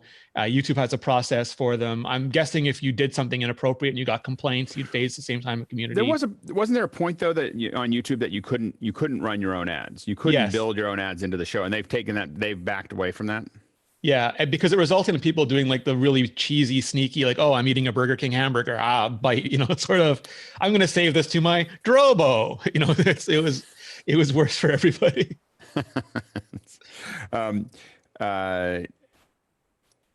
Oh, and for the TikTok thing, the last thing I'll add is I do share the security concerns. Like, I think that it is something like we do have to figure out exactly where all that data is going and how it's being used. I think that's legitimate. It is, you know, as someone who works on the back end, like the big hoopah about the clipboard is the clipboard is how you manipulate a social network. You know, so the reason that when they look at clipboards, they do it for a reason. They're not trying to get your data as much as they're trying to make sure you're not cutting and pasting lots of things into the system.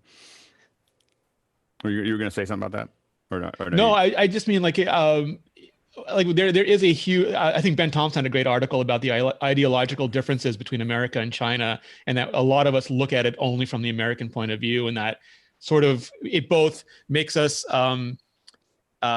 not aware of how Chinese technology companies operate, but also it makes us both overestimate and underestimate the challenges faced by how Chinese technology companies work. Right. No, absolutely. Now, are you making any TikTok content? I was going to start like a TikTok iPhone tips channel, but I found like there's a hard limit to the amount of stuff that I can create at this point, and I didn't want to spread myself too thin. I've done a couple of tests of doing 16:9 and 9:16, so that I'm making the same content. Like I'm playing. I have a horrible tendency to not show my notes, so I make lots of videos that don't go anywhere. And so one of the things I've been experimenting with is the idea of 1-minute tips, but those that are really dense. But then there's a 16:9 version that goes on YouTube and a 9:16 version that goes on TikTok. And that it proved to be harder than I thought. But the idea was to same content that feels good on both, and I haven't quite mastered that yet. I wanted to do the same. So like when I was inspired by Joanna Stern and a couple other people that every video I make also goes up as an audio podcast and a written blog post on my website. And I put like the lower thirds are all centered so that I could cut it for Instagram stories. I just haven't got the bandwidth to do it yet. And I suppose for TikTok as well. Yeah, exactly. We need teams. Yeah. Alex Buckland said, how come you tend to read things that you wrote on screen a lot, teleprompter style? It seems so unnatural, and I love it when it just comes out of your mouth naturally, unedited and unscripted. So one thing is, a lot of times I do a mix of both, and I think it'd be really hard for most people to figure out when I'm doing which one, because the camera is just so intimidating that it changes my entire, like I feel very different when the camera is on, and I don't know why. On Mac Break, I can sit here talking, or I'll like here, I can sit here just talking to you. But the minute it's me and a camera, my entire like nature as a human being changes. So right now I do a mix of both, because for the technical stuff, I would get it wrong so much that the video would end up being 2 hours of me that I'd have to go cut through, and it would take me a day and a half to edit it. So when it's a lot of very dense technical content, I do have a ton of stuff that on a teleprompter. When it's just opinion stuff, I just have mostly bullet points. So it's always a mix. That makes sense. Jeffrey. Getting back to that, with and especially because I've also, back in March, I became a Amazon live influencer. Yeah. So creating content from Amazon and then editing it and then putting it on YouTube, and it becomes a big mess because there's a lot more work on that, especially because Amazon asks for an hour of content rather than what I was used to. So my question is, for the stuff you script, of course, you got to write a post on it. But if stuff that you have unscripted, do you write your blog post first, or do you just go off the cuff and then write your blog post after? I've tried both. I find it better to write it down at least once first, because that ends up being like research material. And it forces me to, one of the things that really made an impact on me was just respecting audience time. I forget, John August calls it like only include the interesting parts. And there's a lot of videos I'll watch where they'll like, we're going to give you the answer to why Superman gets his power from the sun. We're going to start talking about that soon. Here's a background, 10 minutes of background. And like you never get what you clicked on. And I find it so infuriating. And by writing it down, if I notice that I'm not addressing the point, and I learned this in blogging too, like if you can delete your first paragraph and it doesn't change the story, delete your first paragraph. So I really want to make sure I respect time and only include the interesting things. And the only way I can do that, and also not just, perseverate out loud quite often, is to go through the discipline of making like a traditional block of it first. Do you find that, I know that TikTok in a lot of ways changed my view of how my videos start, or how videos start when we're building them, because I feel like they have to be, you have to get to the point. Like, you've got seconds. In TikTok, you've got like literally 2 or 3 seconds to get someone's attention, or it's over. Like they're on to something, they're on to the next thing. Do you find do you think that TikTok has affected not just you, but really the way, because YouTube, a lot of times you spend the first minute and a half getting an introduction that you're trying to skip over, in that process. Yeah, I think all of them have changed that, because they started putting them into feeds. Like I think mobile is the big driver of that, because when people would watch on the computers, it was a very different experience. Now it's people swiping through. The video starts to, you have to get them to stop. Like it has to look attractive enough that they stop swiping, or for the autoplay to start. And then it has to hook you fast enough for them not to just keep swiping. And whether you're on mobile YouTube or on mobile, TikTok, all of that applies now, and it's fundamentally changed how I structure my videos for sure. I don't even put the FTC disclosure first. I was doing that because I'm like so scared of the FTC. And now I make sure I give you the value prop of that video the second it starts playing, because I know otherwise you'll be on like 3 videos down before you ever hear it. I mean, I know that for me, it's one of the things I've been structuring in some of the training that I'm working on right now is that I cover the whole thing in a minute and a half, and then if you keep watching, we'll go into more detail. We'll talk about it, but you'll get the whole thing in the first couple, little bit of time, and then for anyone who's committed, they'll get more.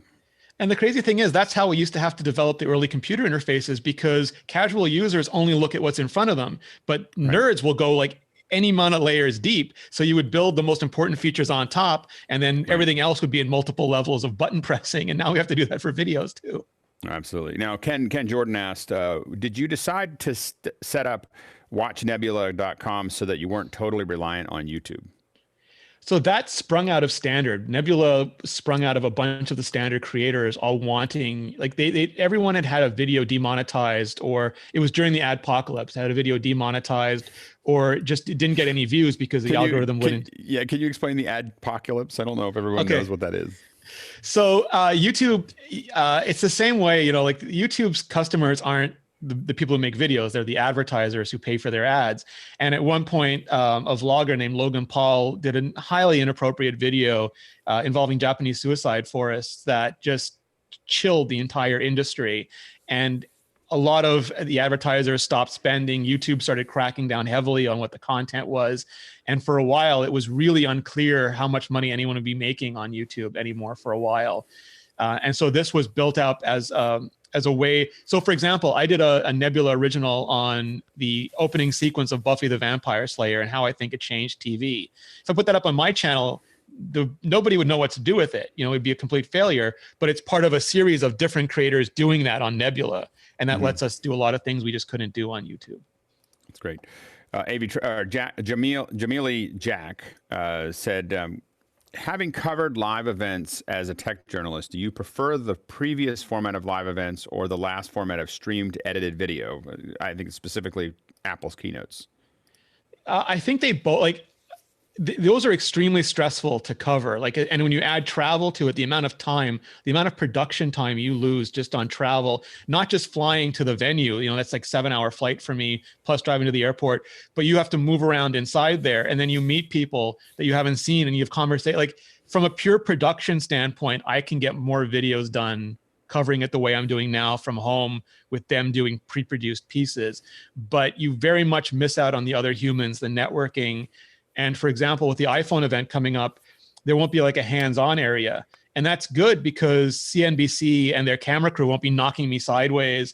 And like Yahoo News won't grab the only iPhone 12 and bogart it for an hour. But it's bad in that I won't be able to sit there and ask questions. And you can get way more answers from somebody in person. Spring event, didn't they do some more focused stuff in the spring event where you're able to kind of have a one-on-one or close to one-on-one with folks? Yeah, absolutely. And I hope nobody from Apple PR is watching this, but the sort of answers you get when you're on a call with an Apple PR rep and a marketing rep is very different than when you're in a building full of different Apple people and you're just chit-chatting before an event ends. So you miss out on all the, like, you know, Alex can go up and say, hey, this thing with the compressor, like, yes, we know, we're fixing the thing with the compressor.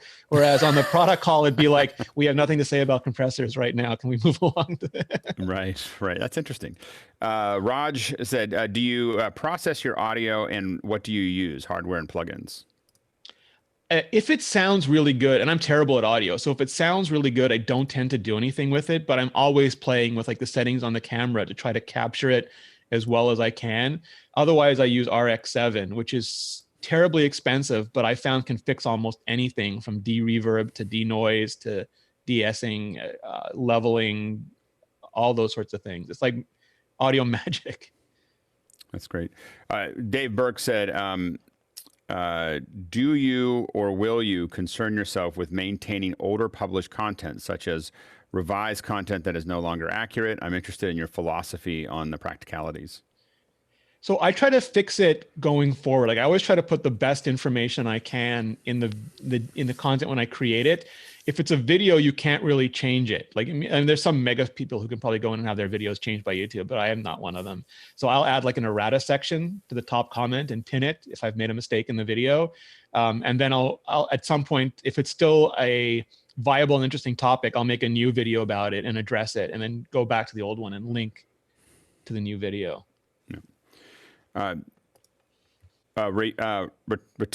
Ratia said, what's your opinion on the security flaws on, okay, that's an earlier one, but do you think that, I guess the question is, do you think that TikTok will overcome those security flaws? Do you think that they're terminally flawed, or do you think that they have a chance? So I don't know if it's security flaws that are really the concern with TikTok. It's whether or not they're a data harvesting arm of the Chinese government. And that is something that's contentious right now and politicized right now. And again, I'm going to just just throw over to Ben Thompson because he lives in Taiwan and he deals with a lot of these issues. But there's a fundamental difference in how this stuff is being handled. Like, China has blocked Twitter, blocked US social networks, and they don't see ideology. And I spent years studying Chinese culture. It's everything that I did in college, and I've been there multiple times. But they see things very much as a means to an end, where we sort of do a bunch of things and sometimes good things, like things fall out of it. We have much less terms of like systematic planning for what we want an outcome to be. And right now, if you criticize China, they are very, very angry, but they are not at all hesitant to criticize things like the NBA. And that sort of relationship with us using Chinese software and them not, or us using Chinese networks and them not using Western networks. Our whole theory was we could just drop Beatles albums and Blue Jeans on every culture that wasn't like ours, and they would eventually become like us because Blue Jeans and Beatle albums. And it turns out that's not how that works. Well, not yet. I'm still. I got a plane of Beatle albums and jeans. But they're not letting you land. Is the thing that I think makes China different than Russia. Is that they closed the airports. Yeah, airdrop. That's all I'm saying. Martin Reutman asks, how do you get your interviews with Apple people after the event? Were you in a waiting line to interview them? Like, how does that work? So at the actual events, like when they were still in person, they had a podcast set up inside the venues for the last few years, at least, like the last 4 or 5 years, which is— You mean a dub? Yeah, at WWDC. Even at events, like when they've held, I forget, the October Mac event, they had a room set up with a podcast set up where we did a bunch of the interviews. Mm-hmm. So they figured that part out. And then it's just they figure out what's best for them and the best person to do it. So if they're like, we want to have some extra attention on the privacy announcements, who's a good media person that cares about privacy? Oh, Rene does, so we'll give Rene the interview about privacy. And maybe someone else cares about, like Federico Viticci, he loves the iPad. We want to talk about this iPad technology. We'll get Viticci to do that interview. Right. That's good. Go ahead, Andrew. Hey, Rene.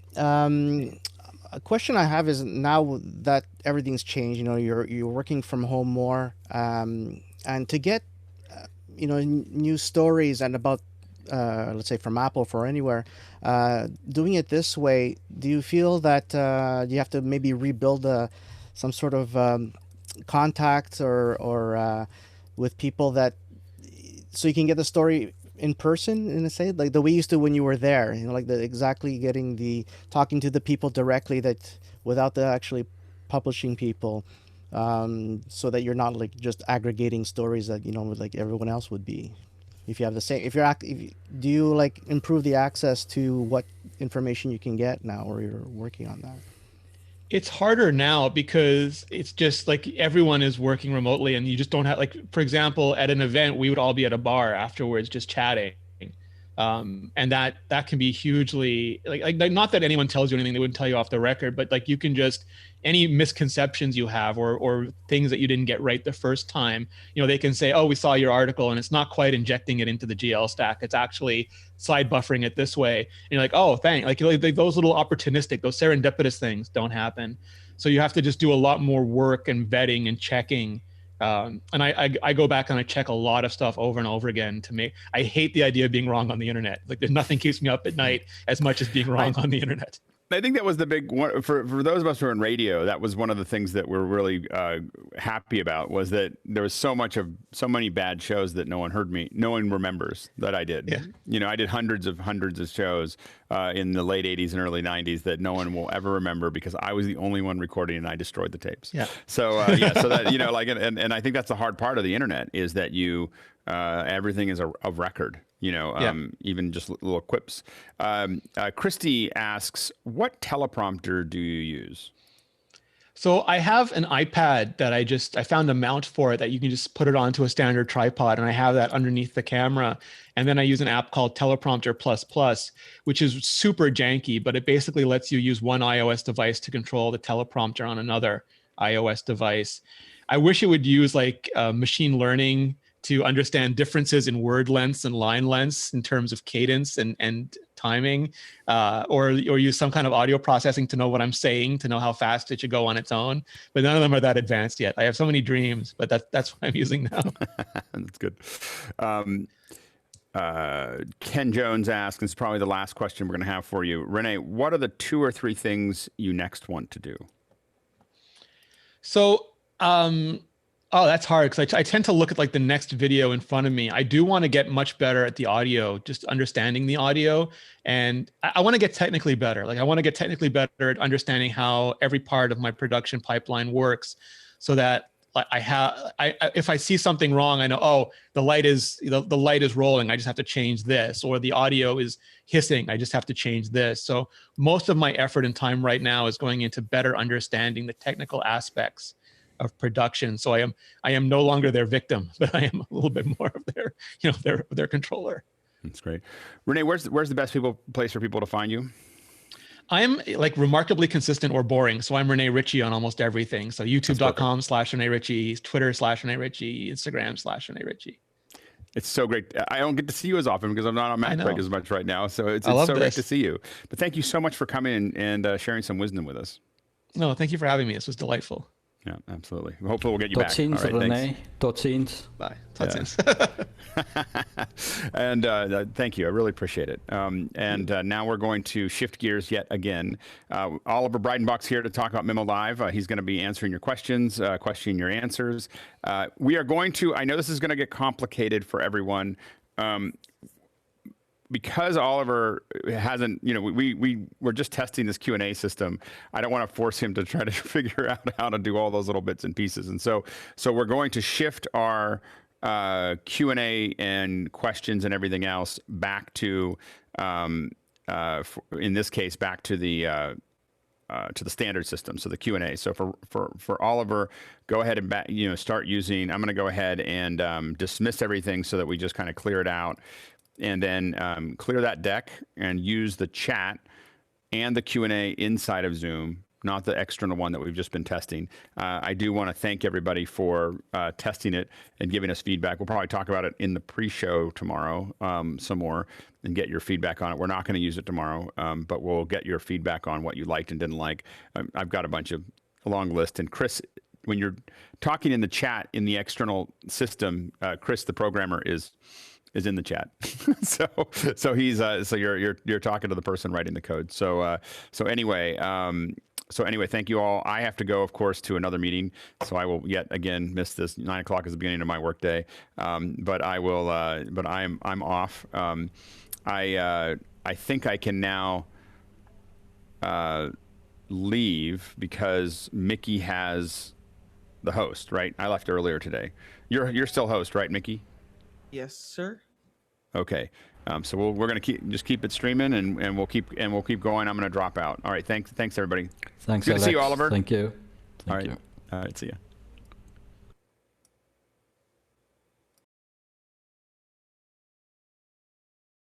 Mickey, I'm going to have to step away for a couple minutes, but I'll be back. But I'm going to switch my camera off. Copy that. Mickey, I'll also be leaving. Thank you.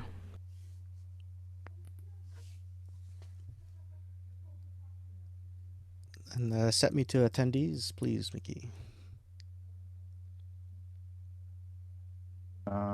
Hey, everybody.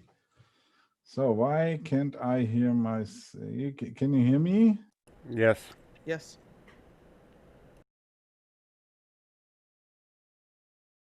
I have to switch to this one then. So yeah, let's do this. I think I've set up everything. So who's gonna do the mic? Are you gonna do the moderation, or is it? I can pick up what we had last week. We had a question about how the layer control at the bottom works, right? Or how you set up the layers.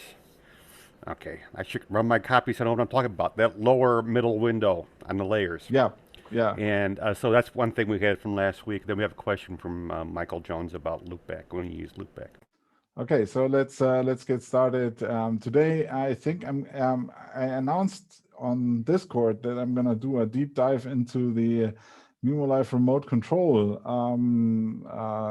surfaces, because that's something that you guys were interested in, and there's lots and lots and lots of stuff there, and so I think I should be getting going so we cover this. If there are any questions, I'll monitor them, and you, Mike, should just interrupt me if there's something interesting in the questions. Maybe we should just answer the ones that are there right now. Loopback, when and why would you need it in MimoLive? You need loopback anytime you want any audio from other applications inside MimoLive. Right now I'm using it to capture the Zoom output to go into MimoLive, and from MimoLive into my monitor. So that's what you would use that for. So we can mark that. Okay, what headset microphone am I using? It's a Countryman E6, which is a very nice but very expensive headset, and I'm also having in-ear monitors from N-ear, and they are also very nice. And thank you, John Idelson, for recommending them.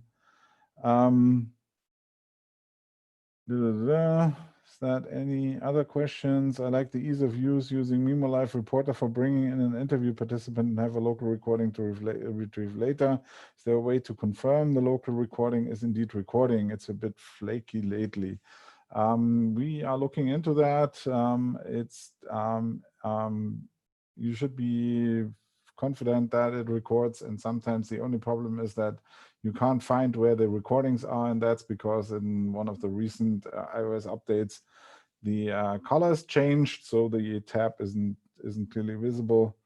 All right, the video switcher is awesome feature I just discovered. Is there a way for the switcher to have audio follow video? That's something that's we're gonna cover today. We did that already. You did that already, okay. Oh, no, I mean, we did that previously, not in an earlier session, so Yeah, we do know how to do that. All right. Okay, so before we get started with the demo, am I doing good on sound?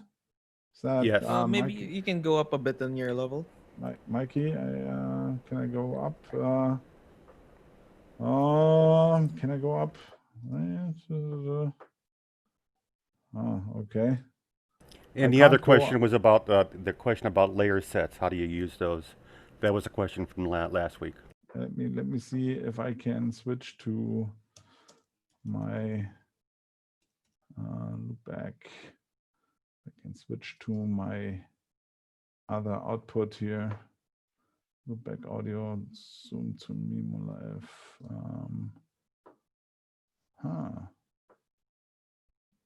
Do auxiliary out. Probably mix.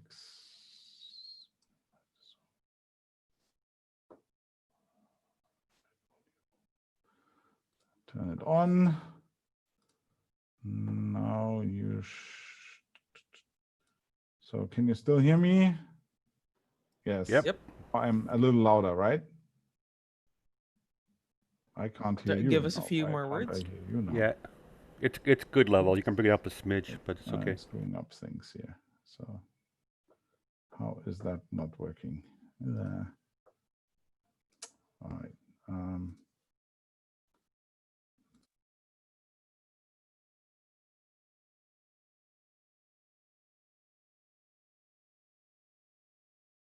On here. This is the one. This is the one we want. So what's the audio now? And can you hear me? Can I hear you? Yes. Yeah, it's coming in better. Thank you. Yeah. All right. Okay. Thanks. Sorry. Somehow I screwed it up.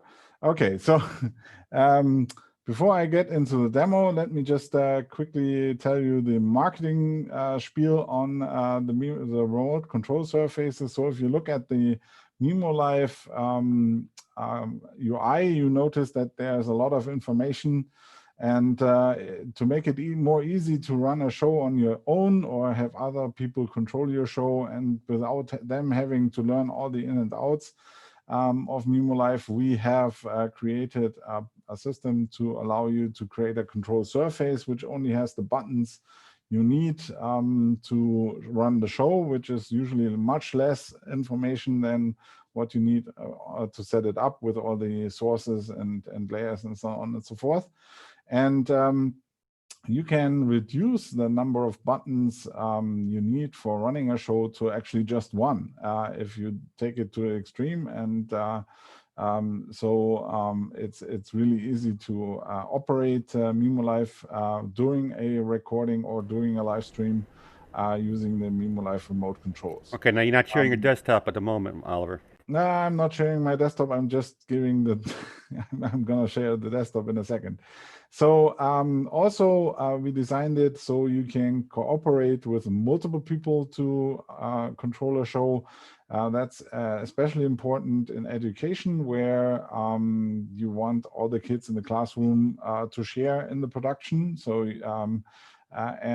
so you can have one remote control for just switching the video. You can have one for all the graphics and lower thirds and one for audio, for example. The remote control is designed to run on a touch interface. So you put it on your iPhone, iPad, Android device, basically, but it's a website, so you can basically run it on any device, desktop computers, Mac, laptop computers, or tablets that have a browser that can execute the JavaScript stuff. And for iOS and for iPad and iPhone, so we have an app called the MimoLive Remote app on the App Store that basically allows you to not have to type in the URL for your remote control. It just finds your remote controls on the local network and connects automatically to them. And other than that, all the functionality is basically the same. So to get started, I'm going to share my screen real quickly. And I'm going to share this one. So what you see here, as usual, let me move just so I see you, the panelists view on to my other screen here. So what you see is the document that I've been using during the last couple of live sessions, also to show things. So this is basically set up so I have a camera, I have my audio coming in through my USB interface, I have the audio from Zoom so I can hear you guys come in. I have a layer stack, and we should remove that for a second. We have a layer stack basically with my video on it, my audio on it, the Zoom audio on it, and also this has to go because that's for later. So right now, and also I have my audio going out to Zoom in this case through loopback, because some other problem is preventing me to use the virtual camera right now to send audio. That doesn't work for some reason. And the virtual camera is sending audio and video usually to you to Zoom, so you can see me and you can hear all that comes out of MimoLive. And here is my monitor, which is basically so I can hear you from Zoom. So this is the basic setup of the document. And now I'm gonna show you the remote control surface and the trick to review. That is where you're using loopback in the two cases. It's your audio going to it's you monitoring the feedback from users in Zoom. You're listening to Zoom users, and you're outputting to Zoom two different sessions in loopback. Yeah, exactly. I shouldn't have to do the other way to Zoom, but for some reason it didn't work. I couldn't check it before we. Well, you had to do the mix minus, right? That's why you had to do it. I have that set up already, but still something doesn't work.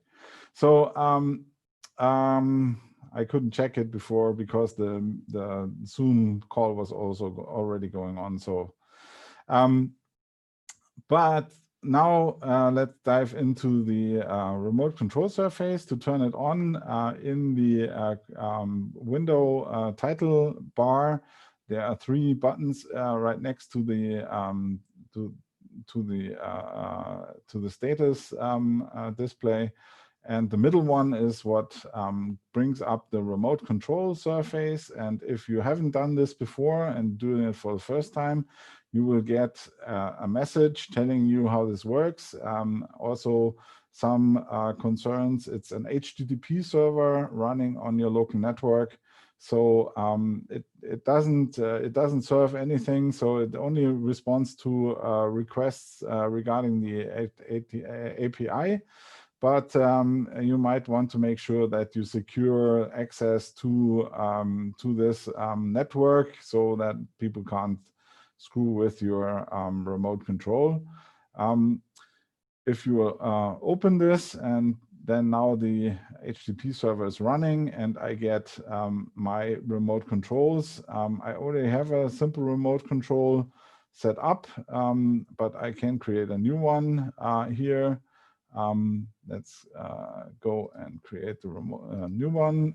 Is Alex demo. If I create a new control surface, I give it a name. I also give it dimensions. So that's the button grid. It's 6 buttons by 6 buttons. You can have any number of buttons. I recommend that if you start doing a remote control surface, you make more buttons than you think, more space than you think you need. And then you design your remote control surface so that you can reduce the size later to make it fit better. So I'm doing a 6 by 6, saving that right now.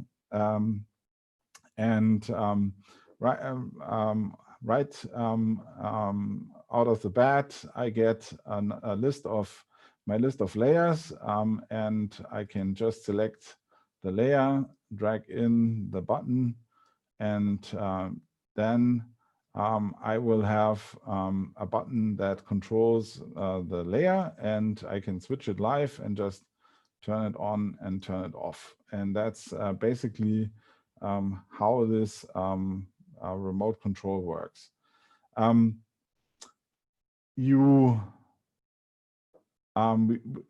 do want to add another button right now.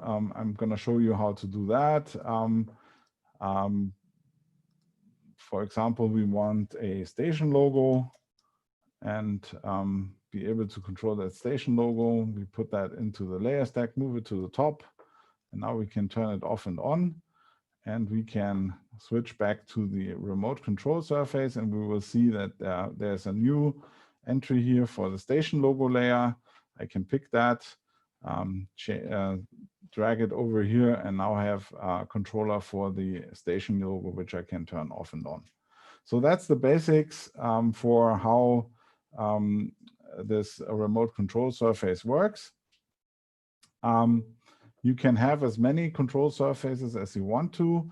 You can have the same control surface on more than one device. So you can have the same control surface on an iPad and on a second iPad, or you can have one control surface for your iPad, one for your iPhone, and then use them for different purposes. All right. What we should point out that since this is on the web, it'll work from any computer, that has web access in your internal network. Yes, right, exactly. Right. So you can use that from any computer that has access to your internal network. And that also means you could theoretically put it on a computer that is VPNing in, and you can use it from a remote location also. So next, I just have to look at my script a little bit so I don't stray a little bit. So user interface elements, we have the edit live mode switch here to the right at the top. We have to do this because the control surface has to know if it's being edited or if it's being used, and the mode switch seems to be the most simple solution to that. But this is something that always trips me up when I work with this, is that I forget to turn it into the live mode. That only causes an additional message to appear.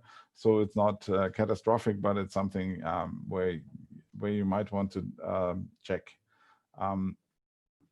In the middle, I have the name. I can just double click here to change the name, or I have this cogwheel here for the settings, for the control software settings, where I can again change the name, change the dimension, and also I can change the default font size. So if you if the font seems to be too big, you can reduce it, or if it's too small, you can make it larger. And also here is, if you've created a control surface and you want to get rid of it, then the delete control surface button here allows you to delete the control surface. So that's an overview over the standard controls here. Here is a control that allows you to add a button. So you just click here and you get the button templates, which I will go into later. And you have the control surfaces, a back button, which takes you back to the start of the control surface and lets you select a control surface to work with. For example, here I go back and I check Alex demo again. So how does that get saved? And that's very important. How do I save a control surface? A control surface is saved inside your MimoLive document. So in order to save the remote control surface, you just save the MimoLive document, and that makes the remote control surface persistent. And the next time you open the document, those remote control surface will be available already for you. If you set it, if you send the remote control surface, where did it go? No, that's not it. Where did the remote control surface go? Here. If you send the document to someone else or use it on a different computer, the remote control surface will come with it. So that's very important. All right, so I already showed you how to add a button. Let's see what standard button things we have. So for each layer of my layer stack, you see here representation. There's one entry here in the layers list, and the layers all have two standard buttons, or one or two standard buttons. One is the toggle layer live button. So it's basically the red button here that you can put on the remote surface. And layers that also have volume have also a volume button, which I'm going to explain later. And also there's going to be one button for each layer variant. So if you have layer variants like lower thirds, then there will be one button for each of those layer variants here. There's also a number of other buttons. The output destinations can now be controlled through the remote control surface. So I can have a button that turns off my audio or turns it on. And we have volume buttons for all the sources. And we have the document start and stop show buttons and a program output button, which allows you to put the program output on the remote control surface. So I can see what's going out on the program out also on the remote control surface. Just remove that again. For some reason, it started adding. Sometimes it adds two. All right. So where am I in my script? So these are the standard buttons. And now we gonna look at some more complex buttons. Now I wanted to show you the audio level button just for a second. So that's a control that allows you to manage the volume. So you should hear me louder and no, you shouldn't do that because I'm using an audio layer for my audio. But if I would use my placer volume, then you would notice me getting louder or what is the opposite of loud? Okay, so soft. Huh? Soft. Okay. Okay. Oliver, I have a question. Yeah. So when you place a button for, say, an output or a placer video in the control surface, there's a preview of the image, right, of the video.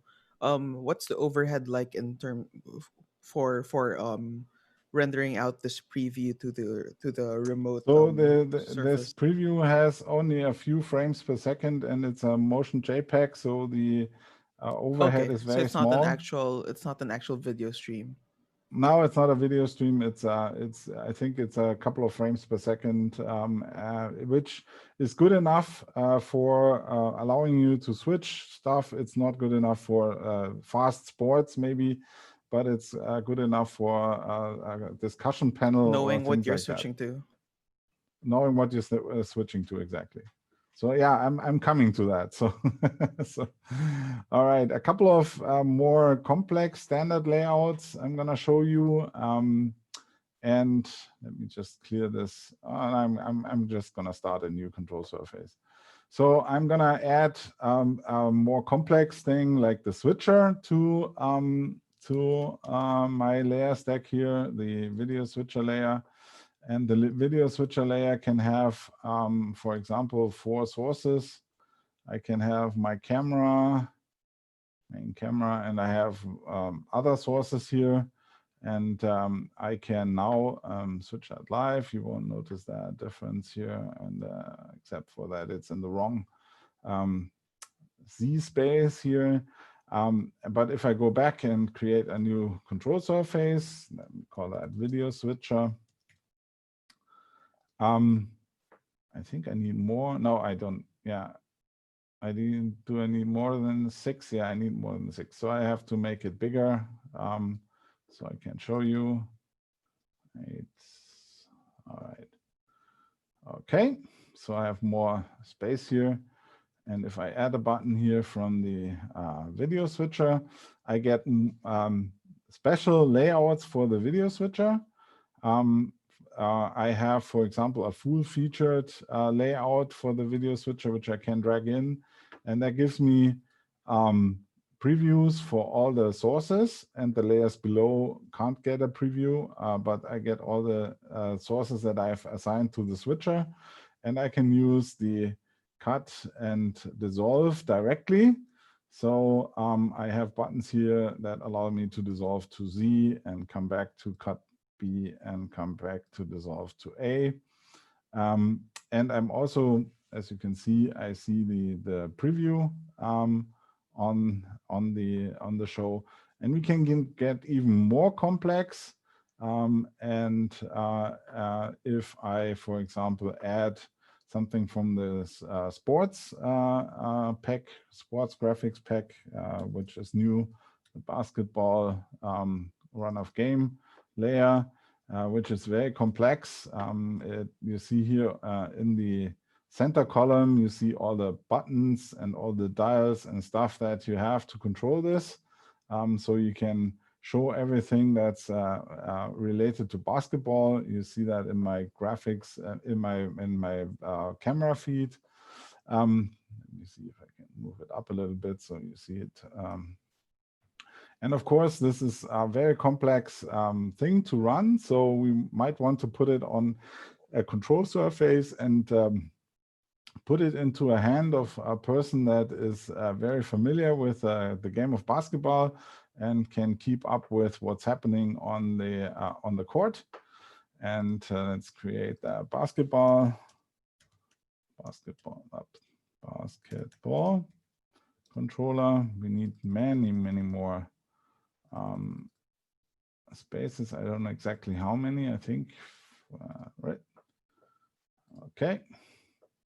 So I have the basketball run of play, and you see this is a very complex thing with lots of buttons. I can put them here. So now also, of course, the font isn't proper for this size, so I can adjust the font size a little bit to make it more readable. I might want to also get rid of the extra space here, so I can make it slightly bigger so it fits better onto the control surface that I have designed here. So I make it as big as possible, so the person who has to run this can actually see all the buttons, and that allows me now to add scores to the for example, to the one team or to the other team, and I can create use a timeout, or I can reduce the number of timeouts that are left to 4, maybe, you know. So I have a lot of control over what's going on, and it's that's one of the reasons why you might want to have multiple control surfaces, because then you can give it to some person who is more suited to control your game. All right. Right. Let me go back. I think I might want to remove that layer again. All right. So now we've seen all the standard stuff. Are there any questions so far? How are we on time? About half? Now, remember, we wanted to demo audio follows video, which I think you can do in the control surface. Yeah. There, well, right? that's gonna happen later. John is raising his hand. Yeah, in terms of the output, that's the output of the program. Can you also deal with output in the room where you are if you're doing a conference? So control an output to a projector that's showing up. With the remote control, or what? I didn't get the question. We're at a conference. You've got projectors in the conference hall, and you're showing stuff there. Then you're going to go live, and you want to switch what's going out through the stream versus what's being shown in the studio. Okay, so you would have to probably have one MimoLive to create the output for the stream and one for the other content. So I wouldn't want to do both from the same output and then switch around somehow. I would want to have two separate entities. So do an instance of MimoLive as a switcher for the hall, and then another one for the stream.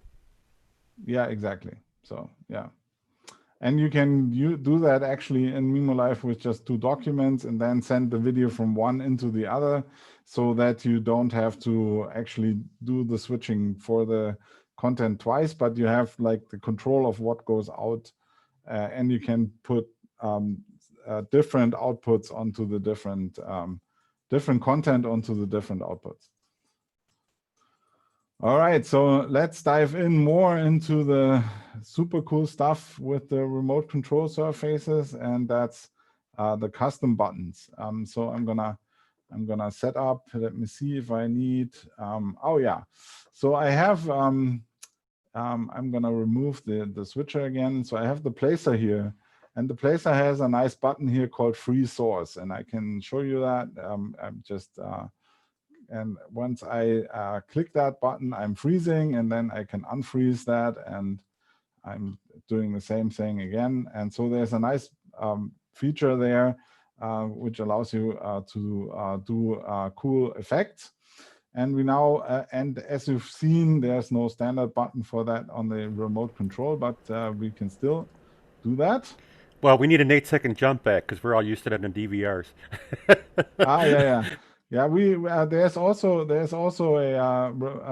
instant replay layer, which I can talk about some other time.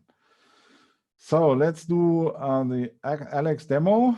I'm gonna get rid of the two buttons I have already there. So let's just delete that, and just delete the other one. And I'm gonna go through all the setup step by step for you now to make a button that turns on the freeze. I'm gonna move the remote control over here, and I'm gonna add a button, and I'm gonna add a custom button down here. Just put it somewhere here so you can see it.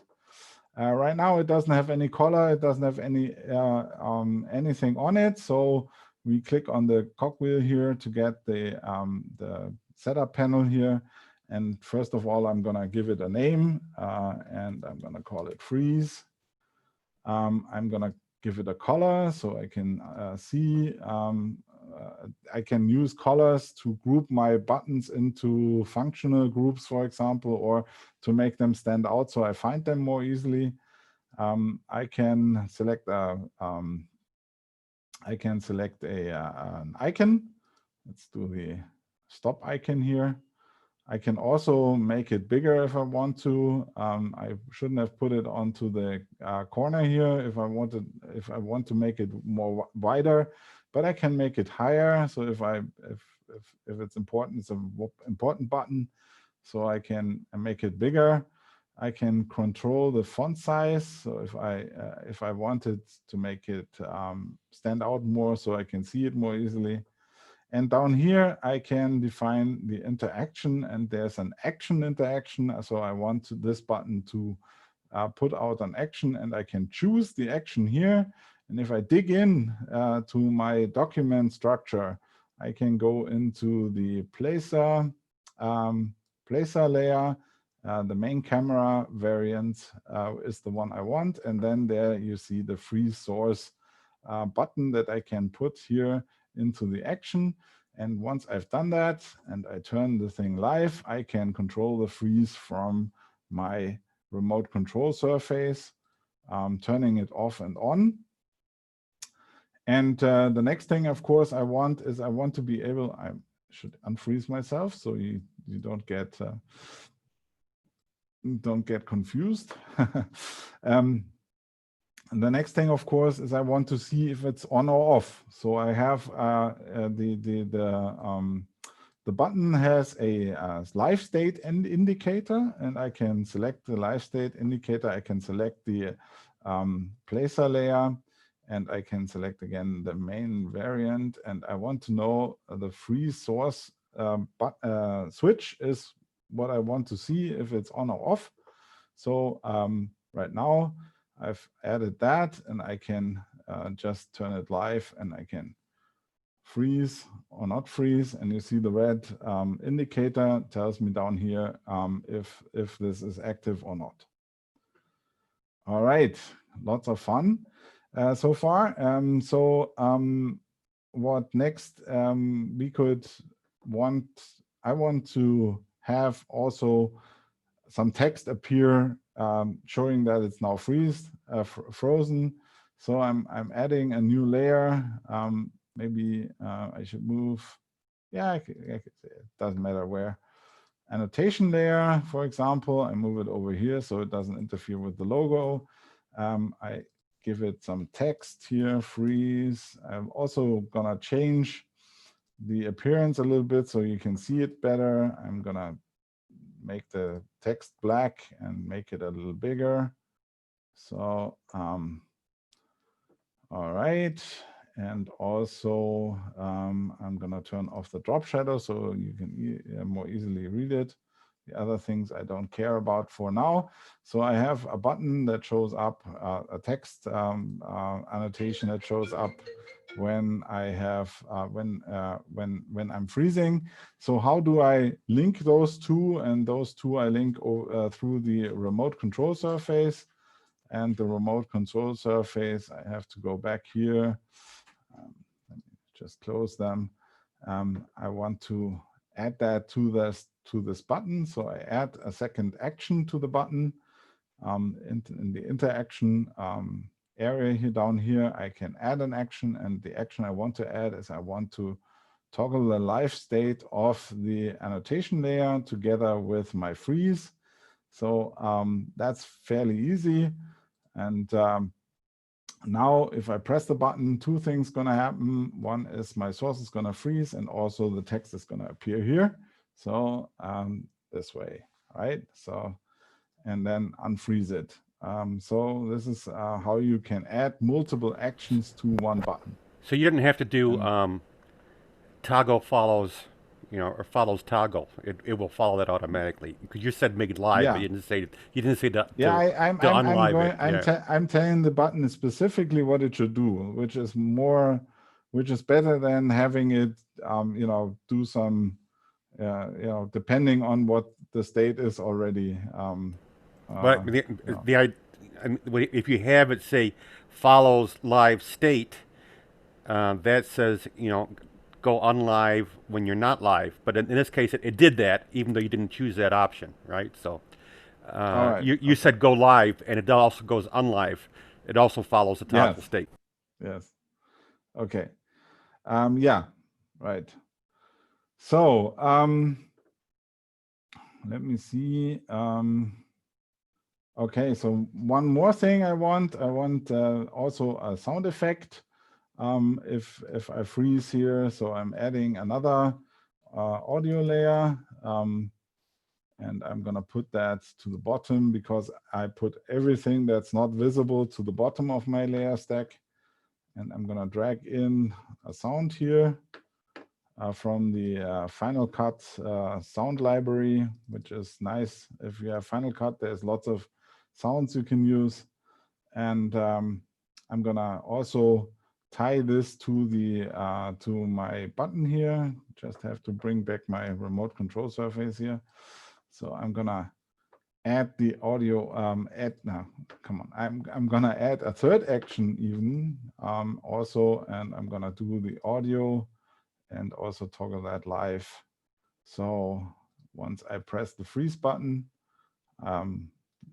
three things are gonna happening all at the same time. I'm gonna see the text, the source is gonna be freezing, and then you're gonna hear a sound also. I hope you hear the sound because I hope I have wired up everything correctly. Wow. All right. Wow. So yeah. So now this is what Mike said is now every time I press the button, the live state is toggled. And I don't want that. I only want to set it live once.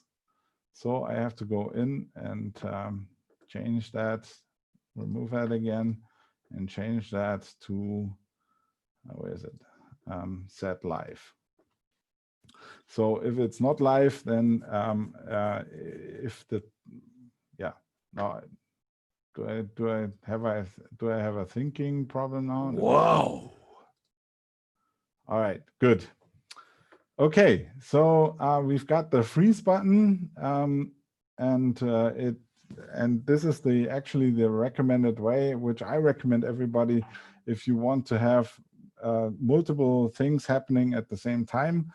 You can either use keyboard shortcuts or the remote control surface as I showed it to you, or there's a third way, which is the layer sets, which allow you to define a set of layers that should be on and off, and then recall that in your show, which is more for if you want to go back to a state.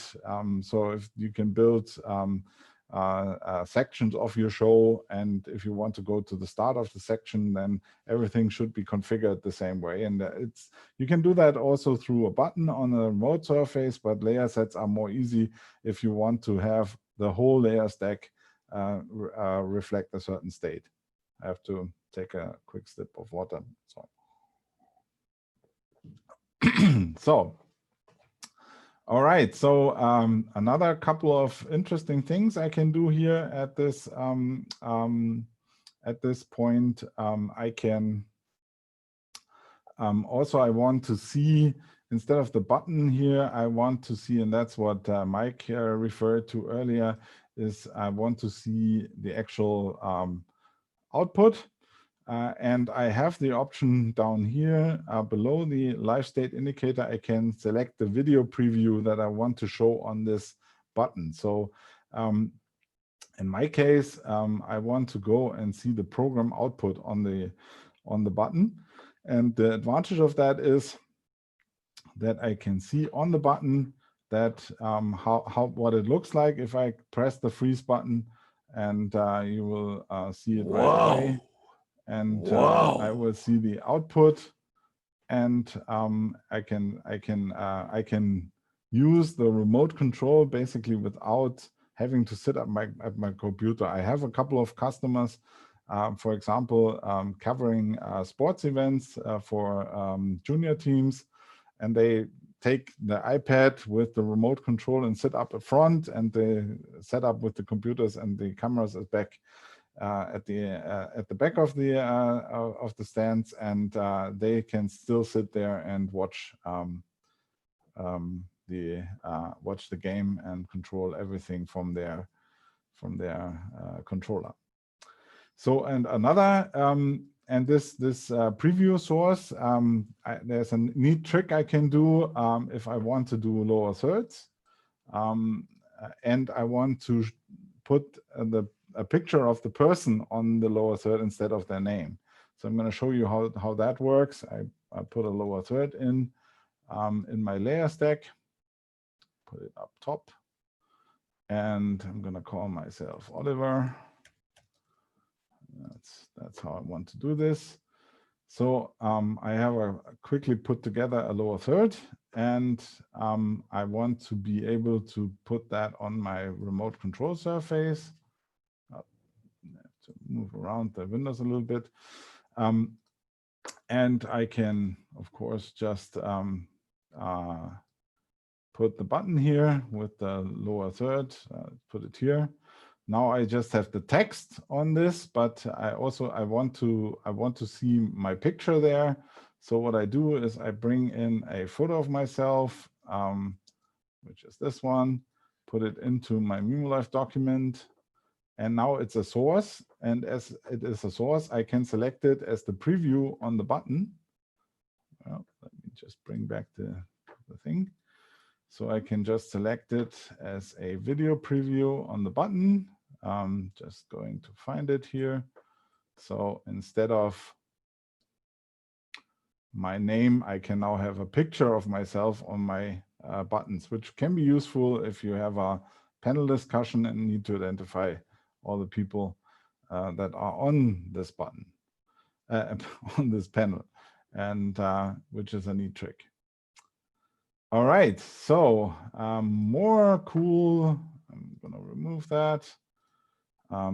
Get to more cool things. So next, we've added a special kind of button that allows you to edit content of some layers. So I want to have a button to be able to change the freeze text in my layer here. So I'm gonna add a new custom button and put it over here. Maybe so I have some space for it. Put it down here. So I have some space for it to make it bigger. I want to make it too big, and I'm picking this color, and it's going to be the edit or the freeze button. Yeah. No, it's not going to be the freeze button. It's going to be the edit freeze button. So, and now I'm going to have to pick a different action, and the action is going to be text input, the interaction. So I can have a text input, and I can select the text I want to edit. That was probably a little too fast. So choose the text input. I'm again seeing all the layers in my layer stack that have text. So I can go into the annotation layer I've set up, and there's the text with the freeze in it. And now I have a button here, and the button, if I click the button, I can actually check it, change the text, and I can change it to smile. And now if I click the button, you see that it says, "Wow, smile," instead of freeze. Wow. All right, good. So the last thing, and I'm looking at the time, we're good in time. So the last thing I'm going to show you is we also have a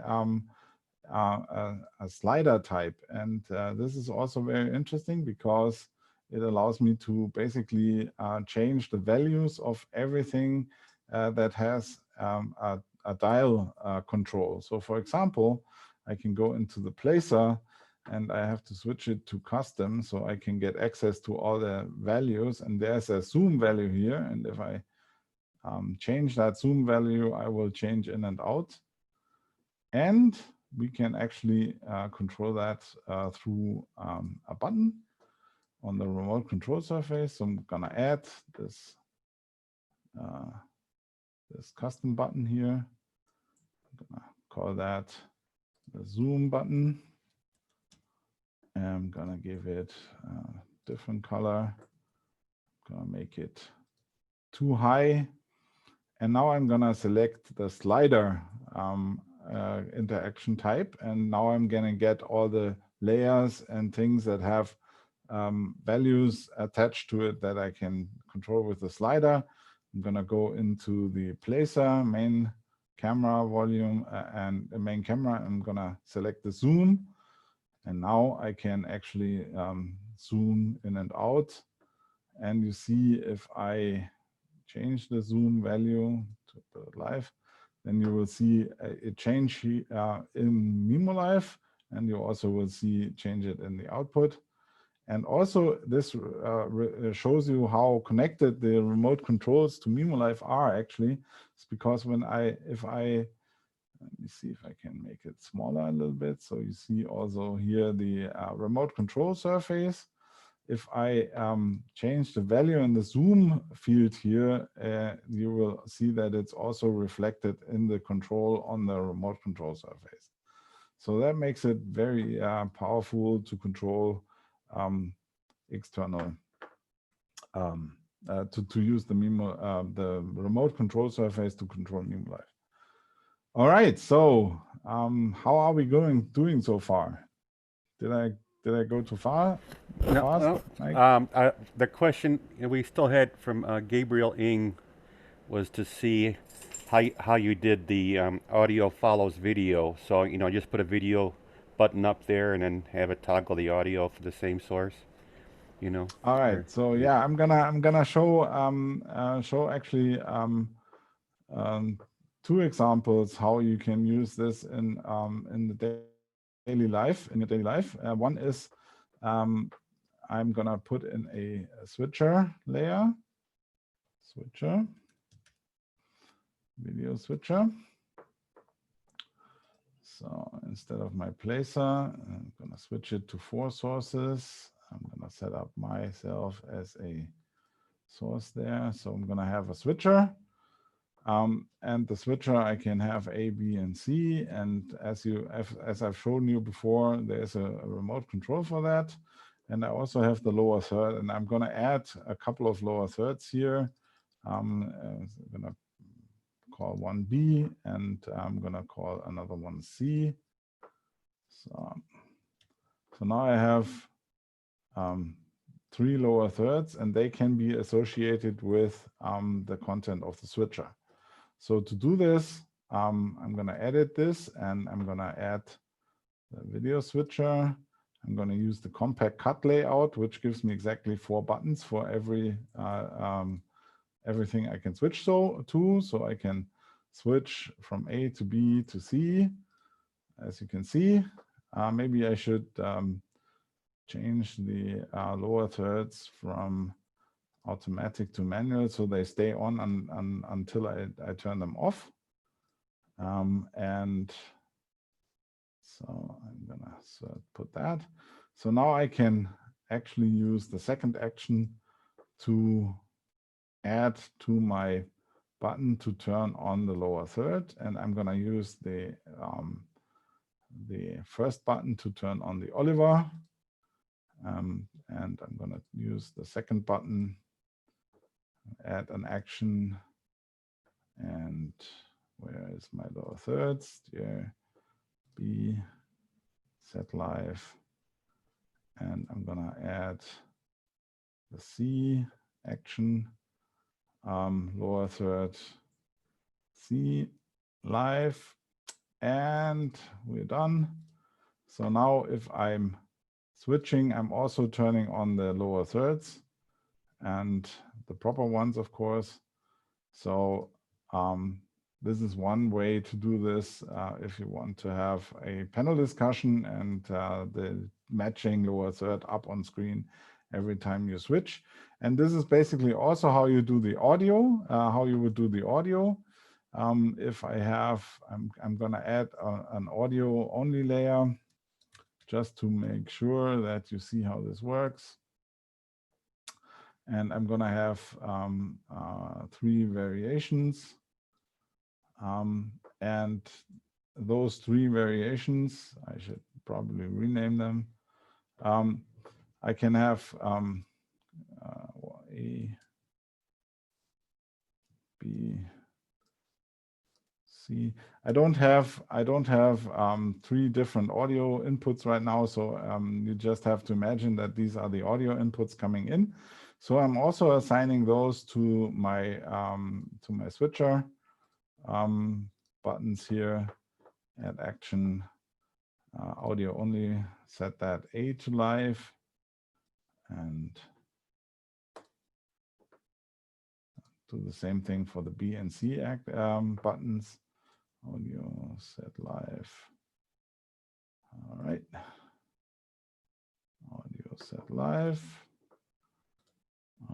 C set live. So now I have also, if I switch on my buttons, you see that also the proper audio is activated. Oh no, I've screwed up here, but I can fix that easily. Go in. I think I've just, yeah, I have to choose the only 3 and the B variant, set live. All right, so now if I switch to B, I have the B audio coming and also the B lower third. So I have basically audio follows video and also the lower third follows video. So that's the 2 use cases for where this comes in very handy. All right. So okay, the other topic was, can you run through the layer sets, how you can set up your favorite? You can save my current configuration and then toggle them on, right? So. Okay, yeah. So I'm just gonna quickly show. No, this was the wrong one. Just cancel that. Turn this off. So I can quickly show this, but I think it should be probably a separate topic in another discussion. So layer sets. Down here we have layer sets, and the layer sets allow me to configure. I should do that. Configure the setup as I want it. So I want the station logo. I want the Oliver lower third, and I don't want the audio. And I don't want the annotation, but I want the video switcher, and I want to switch to Oliver. So now I can save this state of the layer stack to a layer set, and just pressing the plus button here, and I'm getting a new one, which is, for example, my show start. My show start. And so if I'm changing things around, that lower third and the annotation, for example, and this is my show end, which I want to have when I end the show. So I just create another layer set and call it end show. And now I can just quickly switch between those by recalling the layer as it was when I wanted the show start, and this is what it should be when I want to show end the show. So I have this is basically how layer sets work. And it's a bit different because it's more the whole program out, what the program out should look like. While if you use the multi-action in the buttons, then it's more about specific things to happen if I press a button. And if you can click on that little gear to show how that you can toggle those independently too, right? Oh yeah, okay, yeah. So this is you can see what how, you can have it do what you want. Yeah, you can see, and I should probably do that, do a separate session on that, because there's more to this. For example, if I turn off the lower third, you now see that it doesn't seem, it doesn't recognize that this is the state, but if I turn it on again, then it knows this is the state it's saved. And so you can do multiple things. You can put those buttons also on the remote control surface. You can control them via the HTTP API and do very powerful things with those. All right. I think we are. Another brilliant session. Thank you, Oliver. Okay. All right. Yeah. Thank you for moderating again. And let me just move the annotation out of my face here for a second. And I think I'm zoomed in too much. Let's do this. All right. Good. Now I'm back to what I want. All right. Yeah. So thank you everybody for joining again. Let me know in the Discord what you want to see discussed next week, and we'll see how we are doing next week. And yeah, thanks Mike again for moderating. I think we hit it exactly from the time.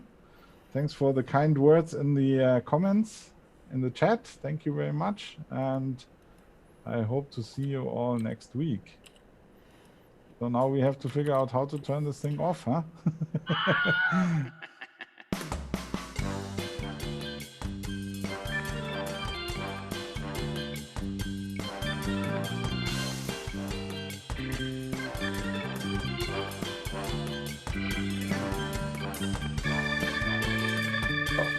Thanks, Oliver.